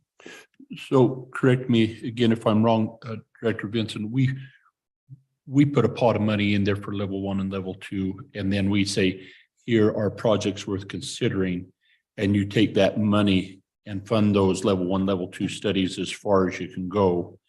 And then when that pot runs dry, we reappropriate the pot so that we're not delivering an amount per project cost. And so if there's a level 1, level 2 study that doesn't get done, instead of reappropriating or reverting that money, it just goes back in the pot where it can move on down the line.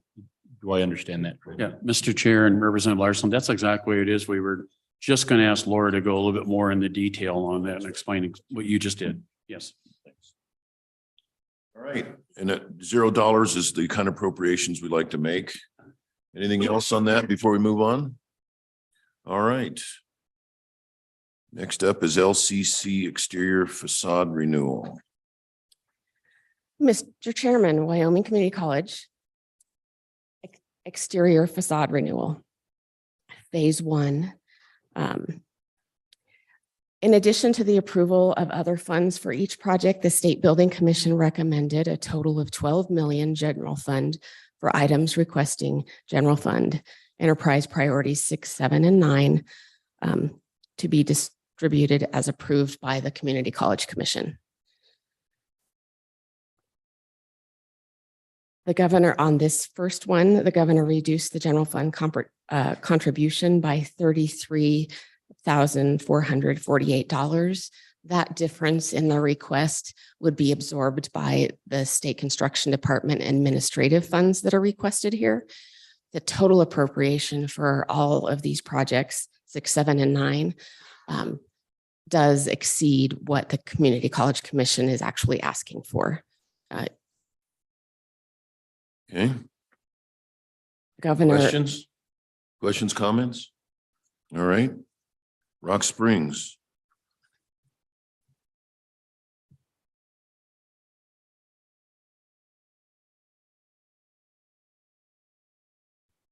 The power, this is on page 39, the Power Line Technology Program, Level 3 Design and Construction for $4,012,119 of general fund and other fund.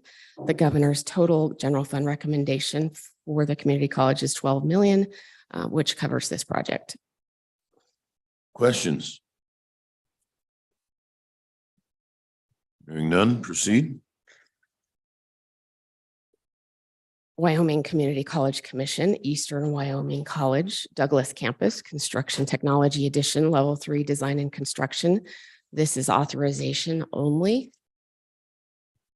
This is approximately an 8,000 square foot addition to an existing building. The governor approved authorization of these other funds. Questions, comments, panel? Hearing none, please proceed. Page 47, Wyoming Community College, Northwest College, Orendorf Building at Powell, Wyoming, an infrastructure renovation, Level 3 Design and Construction for the amount of $4 million general fund. This includes replacing mechanical, electrical, plumbing, building automation, access control, and security. This CapCon request is within the $12 million recommendation for community colleges. Questions? Panel, comments? All right.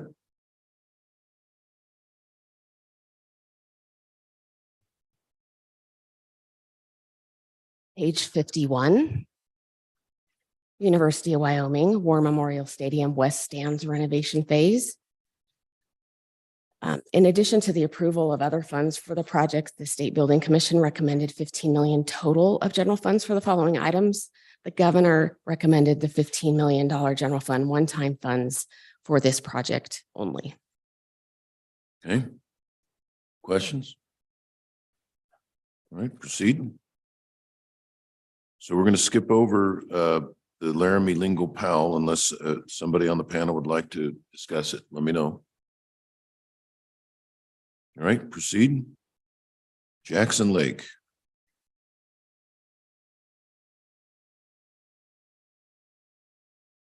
Page 59. This is for work, Jackson Lake, AMK Ranch, Level 3 Design and Construction. The governor recommended approval of 10 million in private revenue one-time funds. All right. Questions? Proceed. Sorry. Mr. Chairman, page 63, Wyoming Women's Center in Lusk, Wyoming, roof repair and HVAC replacement, Level 3 Design and Construction for $3,920,000 of general fund. The governor approved $3,920,000 of general funds.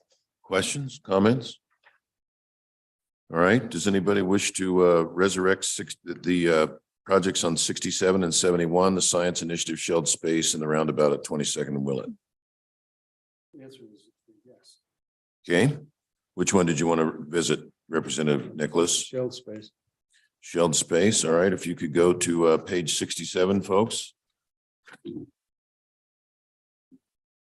Mr. Chairman, most likely as a result of managing available funds and building a project, the University of Wyoming shelled out roughly 17,500 square feet of the new Science Initiative building to keep the project on budget rather than reduce the building size. The space includes student collaborative research, outreach and learning labs, model organism research facility, and level 1 research support space. As this one was not included in our department escalation, de-escalation calculations, if approved, the state construction department would recommend an additional $2,756,250 or 22.5% of that amount be added to the fund to accommodate this project. If UW is then willing to include the escalation, de-escalation clauses in their bid and contract documents. The governor recommended denial of this request. Is this the building SER is in? I'm trying to get a picture of this building in my mind. This is the brand new. So it has the greenhouse on. Okay. I don't think I've been in that one. The grand opening for it was this fall. Okay. No, when they were, well, July. Mr. Hibbard. Just a note on the last comment, the University of Wyoming does support the concept of escalation, de-escalation. Okay. Anything else from folks on the panel regarding the shelled space? Anything? Okay, that wraps up the projects. Thank you for that. I think we're going to proceed now to Senator Pappas. And we will be revisiting with Senator Pappas. Let's see. It's going to be under the CapCon. No, it's under SCD Agency 27. SCD Agency 27. This would be Laramie County School District 1 facility request and Teton County School District facility request. Those were placed on the list by the School Facilities Commission. They were not? Oh, the committee. Okay. And folks, this would be pages 18 and 20. So I think we're done with these folks here, aren't we? Yeah, we'll still need you, just not right now.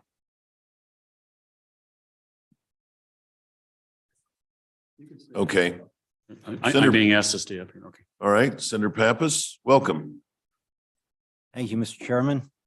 Senator Pappas, Chairman of the Select Committee on School Facilities. Thank you for a little closer. A lot closer. How's that? Better? Okay, thank you. Again, Stephen Pappas, the Chairman of Select Committee on School Facilities. Thank you for allowing me to address the actions that the committee took in our last meeting regarding the requested supplemental appropriation for Laramie County and Teton County CapCon.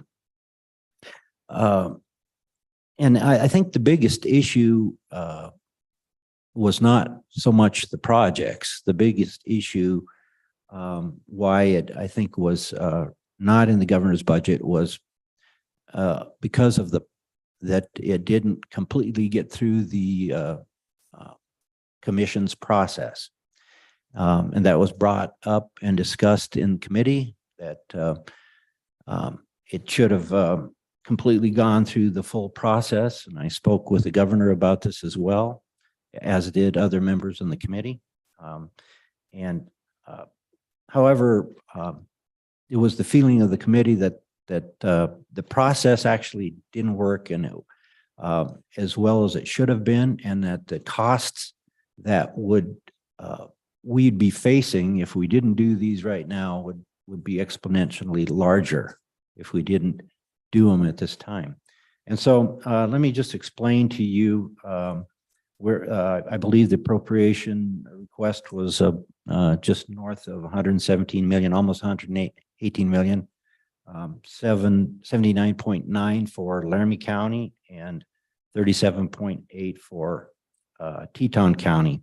Both of these counties are hotspots for growth. They're expected to grow, have some unprecedented growth over this next year. And so the districts are real concerned with what's happening to the facilities to be able to provide the required facilities for the students in their districts. So both of them have gone through Mercer studies, and they do fall in line and complement those studies. Let me just take each district real quickly on its own. Laramie County School District number 1 has basically decided to close 6 K through 6 schools and replace them with 3 schools. Okay, this would increase their capacity. They'll also not only capacity concerns, but also condition concerns. So closing these 6 schools will remove some of the oldest schools in the state.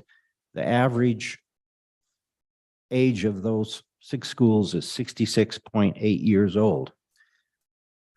We would not require any additional land. 2 of the schools actually will be demolished, and the new schools would be built on the land.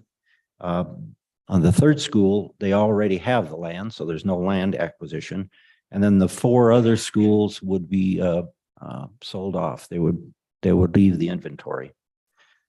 So this would resolve their facility condition concerns.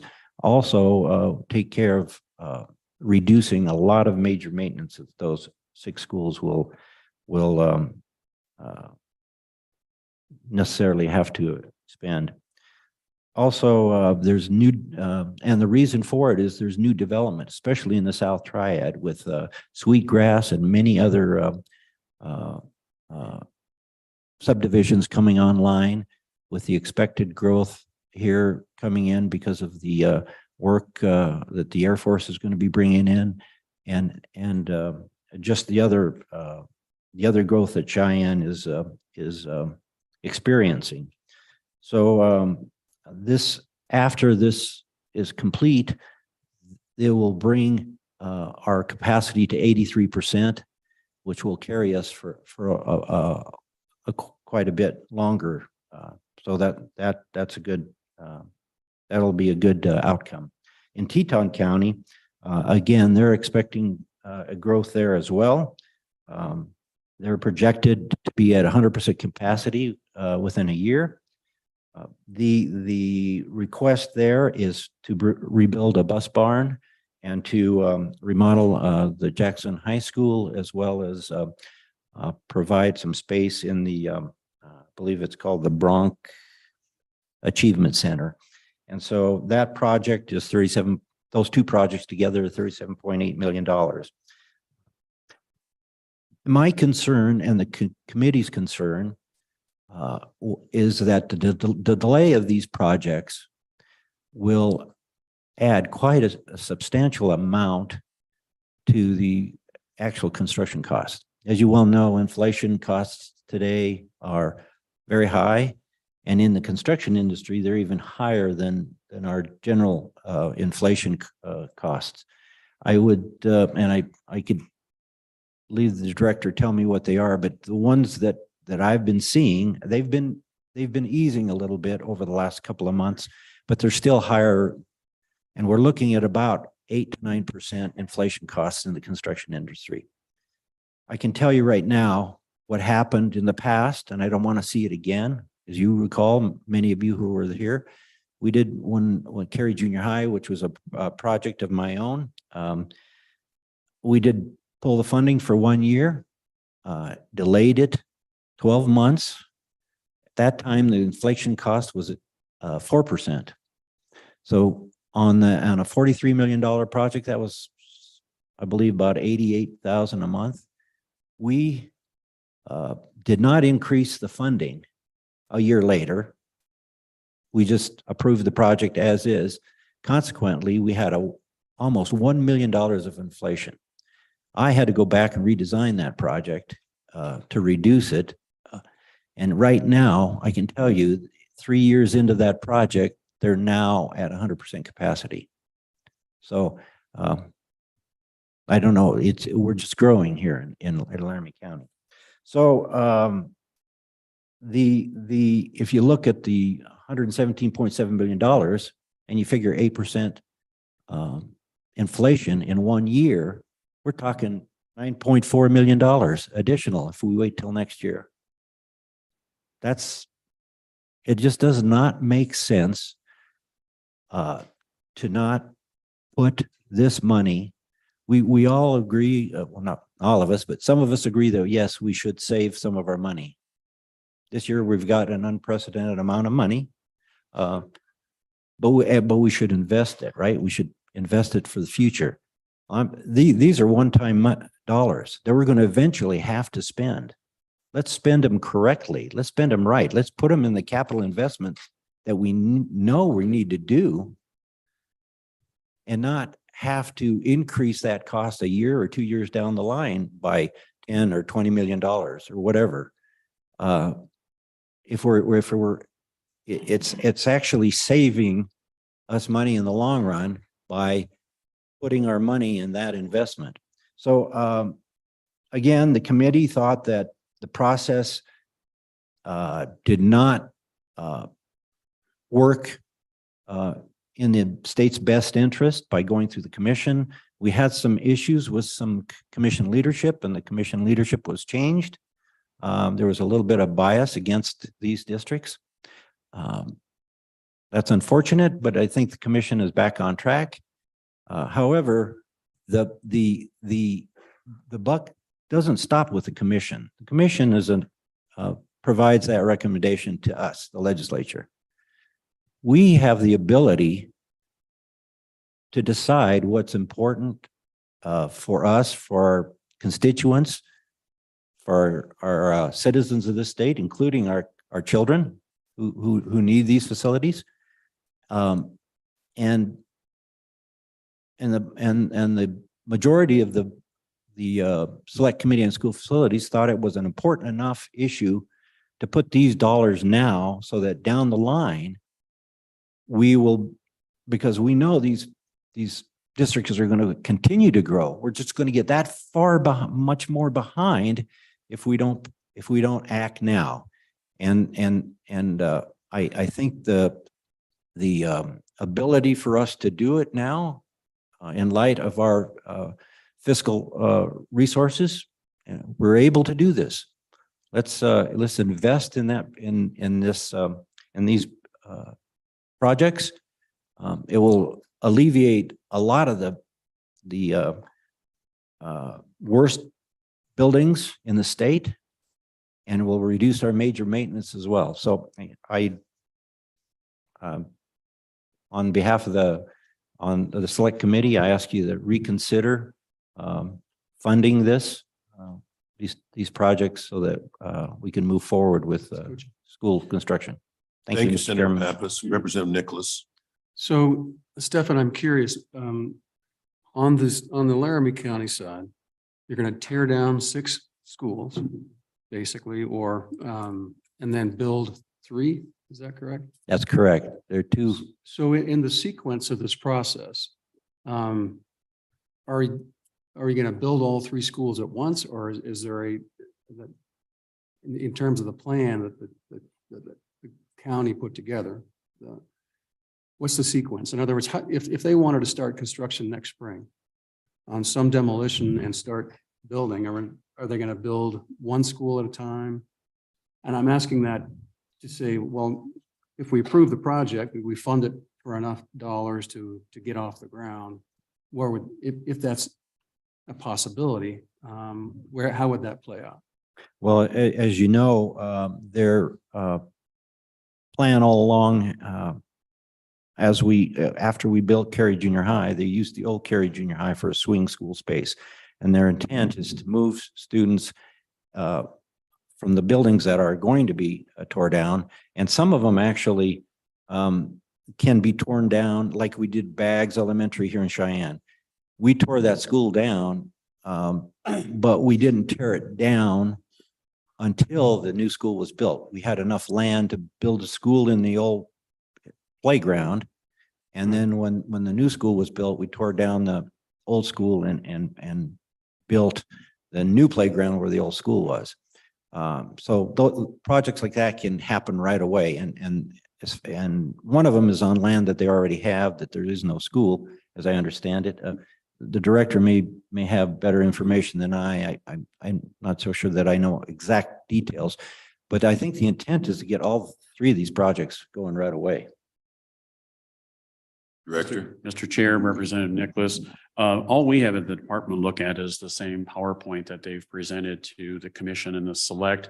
But when you look through it and it's not page numbered, it suggests that all three of these would be simultaneous, which is a concern to me, cost wise and flooding the bid market. And then on top of that, it says construction is July 2024 to December 2025. And albeit elementary schools, that's still a very tight timeline to deliver those kind of schools. So, we would want to have those conversations with them and would indeed have those if it was coming through the process. We also don't know what their thoughts are, but I would say if this is the desire of the legislature, and they talk about architects, I would rather look at a prototypical design that you pay for once and you roll out once, figure out the change orders, roll it out a second time, tweak it and make it better and roll it out a third. But again, we're looking at it from our standpoint. Senator Pappas has covered it. We look at projects and one-offs.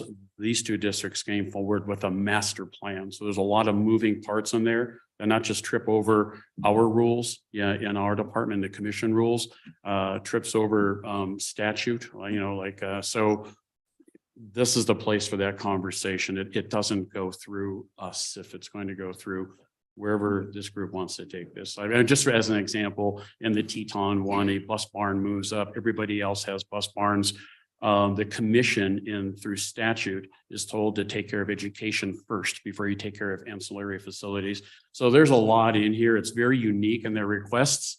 And it was pretty much outside our purview from day one as they've presented them to. So that's how I think we're here today and what Senator Pappas is talking about with the commission or with this. So what I'd like to do is Senator Grew would like to go, but let's follow up Representative Nicholas and we'll go to Senator Grew. So yeah, just to follow up on that, Stefan, I met with the school district and suggested that perhaps if we sequence them, then there would be a way to at least get the ball off the ground and get moving forward on it. So if I would suggest perhaps that we could meet with them and kind of flesh that out as a possibility. And so we can work on that between now and January. With regards to the Teton County, that's unique in a different way because they're going to fund a substantial portion of this. And so to me, that kind of changes the playing field when you've got a community who's going to help do the work for the projects, and they have SPET dollars that are already in line to help accomplish this. And so Stefan, if you could kind of bring us up to date on that and on the funding component of the Teton County, if you know it, because I think that's kind of a critical component for the Teton County project. Thank you, Mr. Chairman. Yes, they do have SPET dollars that they have asked for, and I believe they've now procured. I believe that the amount of money it was for, I believe, only the Bronx Center, which was 16 million. That's correct. We're around 16 million is Yeah. what was put forth in the SPET that would deal with the school aspect side of that. Thank you. 16 million. So. And there were some other components to that in terms of sequencing that they needed to do. And so once again, it was kind of stepped outside of the commission rules. But in terms of economy of scale of getting it all done and getting a project going, particularly in a community that is growing the fastest of of any county in the state in terms of the number of school children, they thought was imperative to move forward with it, but Okay. Senator Grew and then Senator Hicks. Thanks, Mr. Chairman. And yeah, just to follow up on that, to flesh that out a little bit, with the Brock Achievement Center builds sports facilities, takes them at gym space, wrestling space, all that, takes it out of the high school where it currently resides. Then with that open space that's left, that could be converted to classrooms. So actually it kind of gives the education side a leg up to be able to refurbish facilities that are emptied out, to be able to convert them to classroom space. So that is the educational component. So it was kind of an artful way of doing it. But my question was, in the, say this was kind of outside the scope of the sequence. Both these projects in the last year, they weren't even contemplated in the overall look that the building commission went through to update the facilities update. None of it came through. Senator Pappas. I would have to rely on the department to talk about that. I know the projects were there. They were in the 2015 and 2018 Mercer studies. What the commission, how the commission dealt with them, I'm not sure. The department could probably give more definitive answer to that. Thank you. We were just consulting on that. So the Teton One School District, when you look at, we do facility plans statutorily every 2 years, but we've been doing them every year. So when you look at the last facility plan, the information brought forth in this master plan is new to us. When you look at Laramie One, some of this has been brought up, and it's been more in the way of the age of the buildings and where they are and the FCI and the FCI score and when they are. So we know some of this from Laramie One, and Teton One is largely new to us. Except with the bus barn constantly being on there, which is the same with everyone, because there's money that doesn't even get through the education environment, let alone warehouses, bus barns, and things of that nature. So that part has been tracked through them to us for quite some time, but as long with the other districts as well. Follow on, Senator Grew. Yes, Mr. Chairman. First, I'd like to say I hope that maybe as we get to the end of this, that we allow some public comment. Say that again. I hope at the end of this that we allow some public comment, because I was thinking some folks from Teton County might like to comment on that proposal. But yeah, I'll just leave it. I'll leave it there for now. Senator Hicks. Mr. Chairman, Senator Pappas, when the school facilities people were looking at these and you talked about the inflationary cost, but did you have any discussions about the effect of construction in a recession? And we have recent information from the last recession of 08 and 09, and I would encourage you to do an extensive literature review of what happened with commercial, residential, and industrial construction. Prices went down, costs went down. And the reason I think that's important is sitting on cap finance, we look at these things, and then just as a personal interest, I kind of watch. Right now, almost every major bank in the United States is projecting a recession starting in 2023, running through 2024. Almost every major investment firm is upwards of an 80% chance of a recession on the horizon. Most university economists agree that there's a likelihood that we're facing a recession. So the preponderance of the evidence from financial institutes to large investment firms, the largest one in the world, is projecting a recession. And so I think it's just a cautionary note that as we move forward, we can't just take a retrospective look for the last 2 years and seeing what inflation's done. We have to understand what a prospective look is. What's the likelihood of a recession, and what's that going to do to construction costs? And I would say we need to really evaluate what happened in the industry, materials, labor, collectively from 2008 and 2009, and then try to have a prospective look forward as what these potential construction costs. And I know the director briefly alluded to that earlier in his comments that we don't know, but I have to look at all the greatest financial institutions that we have and university economist, and it doesn't look good going forward, which actually may be a very compelling argument as to why we should delay some of these construction projects. But just curious, did that discussion come up at all within the capital facilities group? Was this addressed to Stefan or to? Vincent? Well, he addressed me, Stefan. Okay. Mr. Chairman, and I can take a stab at it. Inflation has plagued the industry, and since COVID started. And now with the impact on supply chains, it's just increased. It causes materials to vary widely. I do have a list I just brought up. While lumber prices and plywood prices were a huge concern earlier, they're starting to ease. We've seen that. But now there's a huge concern over cement and diesel costs. They're on the rise. If you look at today's volatility, flat glass is on the increase. Lumber, as I said, is stabilizing. Aluminum is on the increase. Insulation materials on the increase. Plastic construction's on the increase. Steel is stabilizing. Concrete products are very volatile right now. Gypsum projects are high. They're expected to go up over 20%. Diesel fuel, 111%. Copper and brass mill shapes, they're way on the increase. So it's a little difficult to I guess, put a hard number on it. But in my mind and in my past experience as an architect, that I've been in the construction industry for 40 years, I see parts of the industry stabilizing, but other parts, no, it's not going to be, it's going to be years before they stabilize. So all in all, I think that construction costs are going to be on the increase.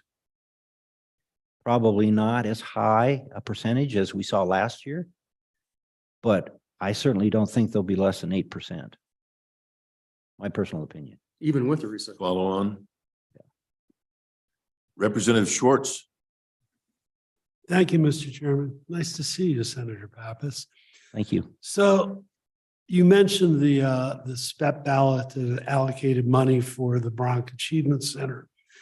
And I'm curious if there was discussion in the committee about that, the residential growth within the community, which is pretty significant. And the SPEP ballot included, Senator Grew might correct me, but I believe it was around $70 million for workforce housing, because this is a problem we've been dealing with for 30 years. In addition to, there's already, I believe, 1,000 units that are in process to either be permitted or built, and another 4,000 potential units just south of the schools. And did that topic come up in the committee? Mr. Senator Chairman, Pappas. Mr. Chairman, that it was presented by the district. We certainly, in fact, we got a lot of, they provided a lot of documentation beyond their cover letter that dealt with that. The committee itself didn't discuss it as much as we didn't get into questioning it, but a lot of that information, a lot of that data that you're referring to was brought to our attention. Please. So in general, is potential growth part of the equation in allocating funding? Senator. Mr. Chairman, yes, the potential growth is what drove both of these districts to ask for the money now rather than wait another year because of the potential both Laramie County and Teton County is expecting. They're expecting to be 100% within a year to 18 months. So, and if we wait till then, they're just going to be that far behind the power curve. Representative Walters, were you still wanting? Oh, okay, please go ahead. Thank you, Mr. Chairman. A series of questions, if I may. I'd start with, has the state verified the numbers, the amounts being requested, or are these just district created? In other words, do we know how accurate any of these are? beyond just what the districts are testifying to. Mr. Chairman, they submitted a high-level breakdown of the projects, demolition of the school, at least Laramie one did. Well, actually, both districts did. Demolition of the schools, a price for each school. That was a high-level breakdown. We didn't get a detailed cost estimate. So, Mr. Chairman, I think you're missing the question, if I may re-ask it. Has the state construction school facilities division reviewed the accuracy of what was presented? I'll have to defer to the Mr. Benson? department. Mr. Chair, I'm Representative Walters. We have not. These have come forward in presentation only. So thank you. Depending on where we would enjoy an opportunity to collaborate and look into this. I think that's the first thing we need to make sure that. Anything further? Thank you, Mr. Chairman. If I may, I do have a few more. if I may. Okay. I think we need to make sure that there's some accuracy in these numbers. If the division that oversees this has not reviewed them because they didn't go through the process, then we're a little ahead of the cart there. You mentioned capacity in Teton County, and I just have to ask the gotcha question. How does the bus barn alleviate any capacity issues in Teton County? I don't. If you know. Mr. Chairman, I don't know. I know that there were issues that they brought forth, and I can't remember the conversation on how they were going to upgrade the bus barn. Mr. Chairman, That's fine, Mr. Chairman. And then and Representative Walters, you were there during the discussion. Maybe you could enlighten us all. Mr. Chairman, as you recall, I was against these projects in I the know. committee. And Yes, so sir. there was no discussion on that side because they were just brought forward as proposals and then voted on.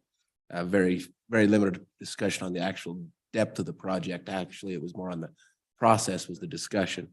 And then from the committee standpoint, as you're the chairman, is there a concern of equity because on the Bronco Achievement Center, it would be a public-private partnership, partially funded through a spet ballot. Would it be considered a local enhancement? And if so, how would the major maintenance then be handled on that facility versus a stand? Because I'm going to have to guess that it would be outside of the statewide adequacy standards.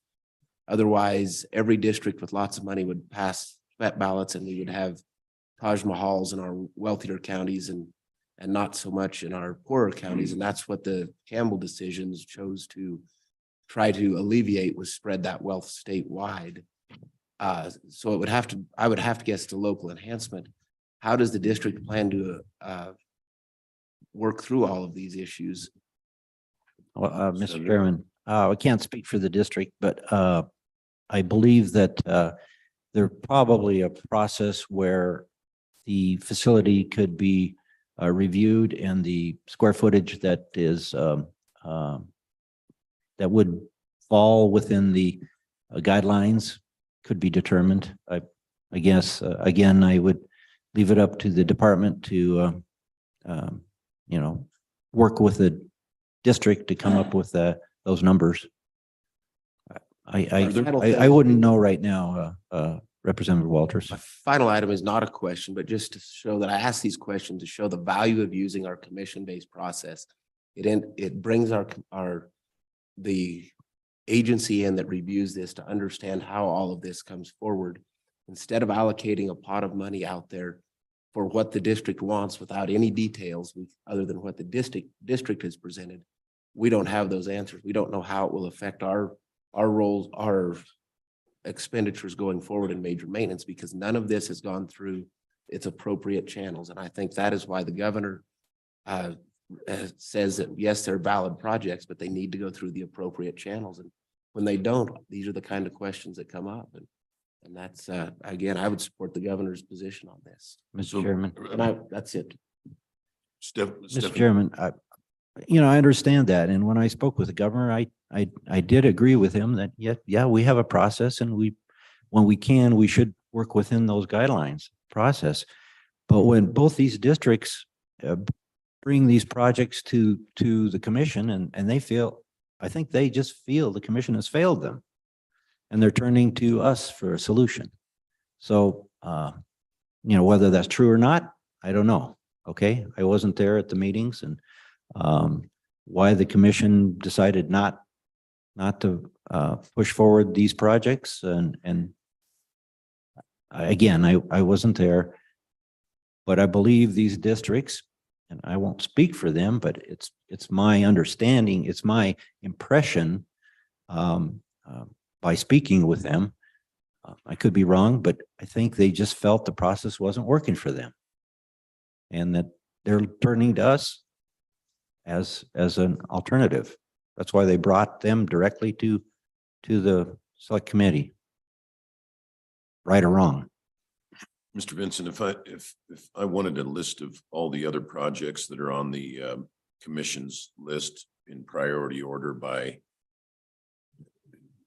and then where these two projects fit into that, it'd be nice. I don't want a volume, but just, you know, something that's a summary of each project or showing the rank order of them. I don't know where these things came in I don't know whether they were third moving to first place or whether they were 33rd moving to first place. Right. Mr. Chair, and thank you very much for that question. So the concern, you know, aside from what we've already talked about, was the process on how these got here and how we haven't reviewed them. You know, right or wrong, we should have done a facilities condition assessment index, FCI, FCA, you know, in 2020 that didn't go forward based on legislative and no money being appropriated. It should have been done in 2020. We're doing that now. Those results aren't going to be available until next spring. So that's what we're looking at right now. So if we talked about where either of these districts are, you'd have to, from an equity standpoint, bring in the other 46 districts and say, this is where you all were in 2016. So we will know this spring where everyone is in 2023, whether it should have been done in 2020 or not. So to answer your question, we have all of that. It's actually on websites. We have all that, but you'd be looking at 6-year-old information. I see. Whereas in 6 more months, we will have current information. And Mr. Chairman, that is a failure on our part. We should have done this 2 years ago, and we failed to do that. And so working on 6-year data, these districts are saying the process is not working. And Senator Pappas, I wanted to circle back to something you said at your opening, shortly after your opening. You said you felt the commission was biased against these two districts. Tell me a little bit more about that. Well, Mr. Chairman, in our I forgot which meeting it was. I think it was our it was the meeting here in Cheyenne. The chairwoman of the commission made some statements that certainly indicated bias against both districts. I had a couple of commissioners come up to me and told me, you know, we don't believe that, we don't think the way that was portrayed, but there are folks on the commission that think that way. I could tell you, I could tell you the words that she mentioned, but you can go back and watch the tape if you'd like. But she basically showed the bias against Laramie County 1 and Teton County. Stood up in committee and said that. And for that, she's been replaced. Okay. Anything else on these two schools? Representative Henderson and then Larson. Thank you, Mr. Chairman. Regarding the, the condition of the schools, I know there's a ranking process. Across the state, how many total schools are in a low condition status? And of that number, how many are in Laramie County? We can have the exact number for you here, Mr. Chair, in just a moment. But when 2016 information was run, and we're talking condition, we do a capacity update each year. So that's current in quotes, because we go to the scrub WDE data from the year before. So there's a lag in our current data. if that makes sense. Condition is every 4 years, which is now at 6 years. In the 2016, I believe it was 10 or 11 schools of the top 20 lowest were in Laramie one. Representative Larson. Thank you, Mr. Chairman. Senator Pappas, when you was talking about Laramie school districts, you indicated that there would be a cost savings, or that it would, if we address the construction now, that there'd be a significant savings in major maintenance dollars dedicated to those moving forward. What amount are they anticipating for major maintenance over the next, and what time frame were you referring to? Mr. Senator, Chairman, if you know. Mr. Chairman, I don't know the exact number, but obviously if you're taking 6 schools offline that are averaging 66.8 years old and replacing them with new schools, which will have, at least for the first few years, have 0 major maintenance. 66-year-old schools have a lot of major maintenance. I don't know the exact dollar. I'm sure it could be figured out. I don't have that number. Follow up, Mr. Chairman. Please. Mr. Chair. So that. Oh, hang on. No. Mr. Vincent, hang on. Representative. So, how, I don't, wouldn't, I would think it would depend on the condition, not the age. And. That's what I so always is- say. So we look at. Well, I know. So, for example, this building that we're in has age, but the major maintenance, we've done a lot to preserve it. And so that's why I was wondering what that number was and over what period of time. Mr. Chairman. Stefan. Mr. Chairman, you're correct. Age does not necessarily mean major maintenance. I know these schools are paying Cole. I know these schools. They do have issues, so I can't imagine that major maintenance is an insignificant number.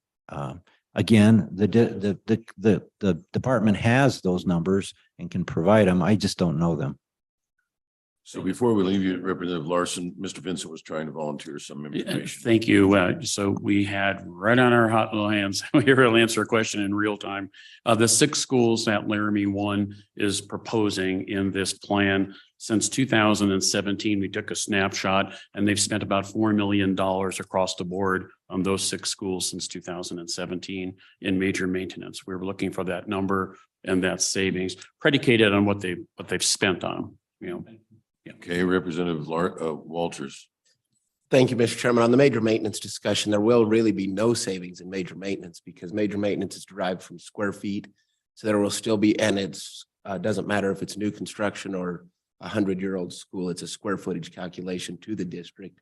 So there will, unless the square footage decreases significantly, there won't be a savings. The ones that hits the districts, they decide how to spend it on their facilities. So new versus old doesn't matter. It's all square footage. So having new schools in the district, other than the square footage change, as I said, will be the only difference in that major maintenance funding. Mr. Chairman, that is correct, except for, I think there's a timeline on that. I think the first year or 2 years, used to be that way. 3 years? Yeah. Okay, I'm corrected. Thank you. Okay. How quickly our knowledge gets dated. Anything else on these 2 schools? Anyone else? All right. Do you want to have public comment on it? Well, we have public comment scheduled. We're going to jump ahead on the schedule and take public comment now. Is that what you want to do? It just makes sense to do it while we're. Okay, public comment. On this topic.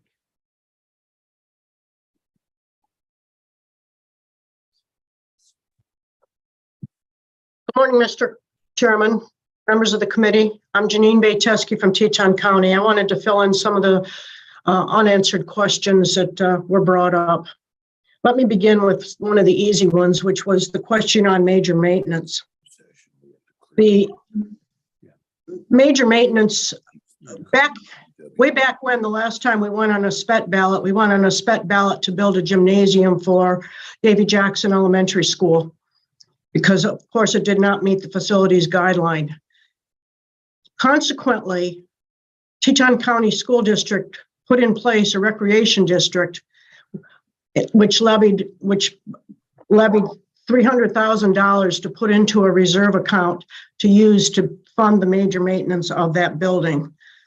That money was used until the legislature turned around and decided, excuse me, that building enhancements, major maintenance of building enhancements would be funded by the legislature.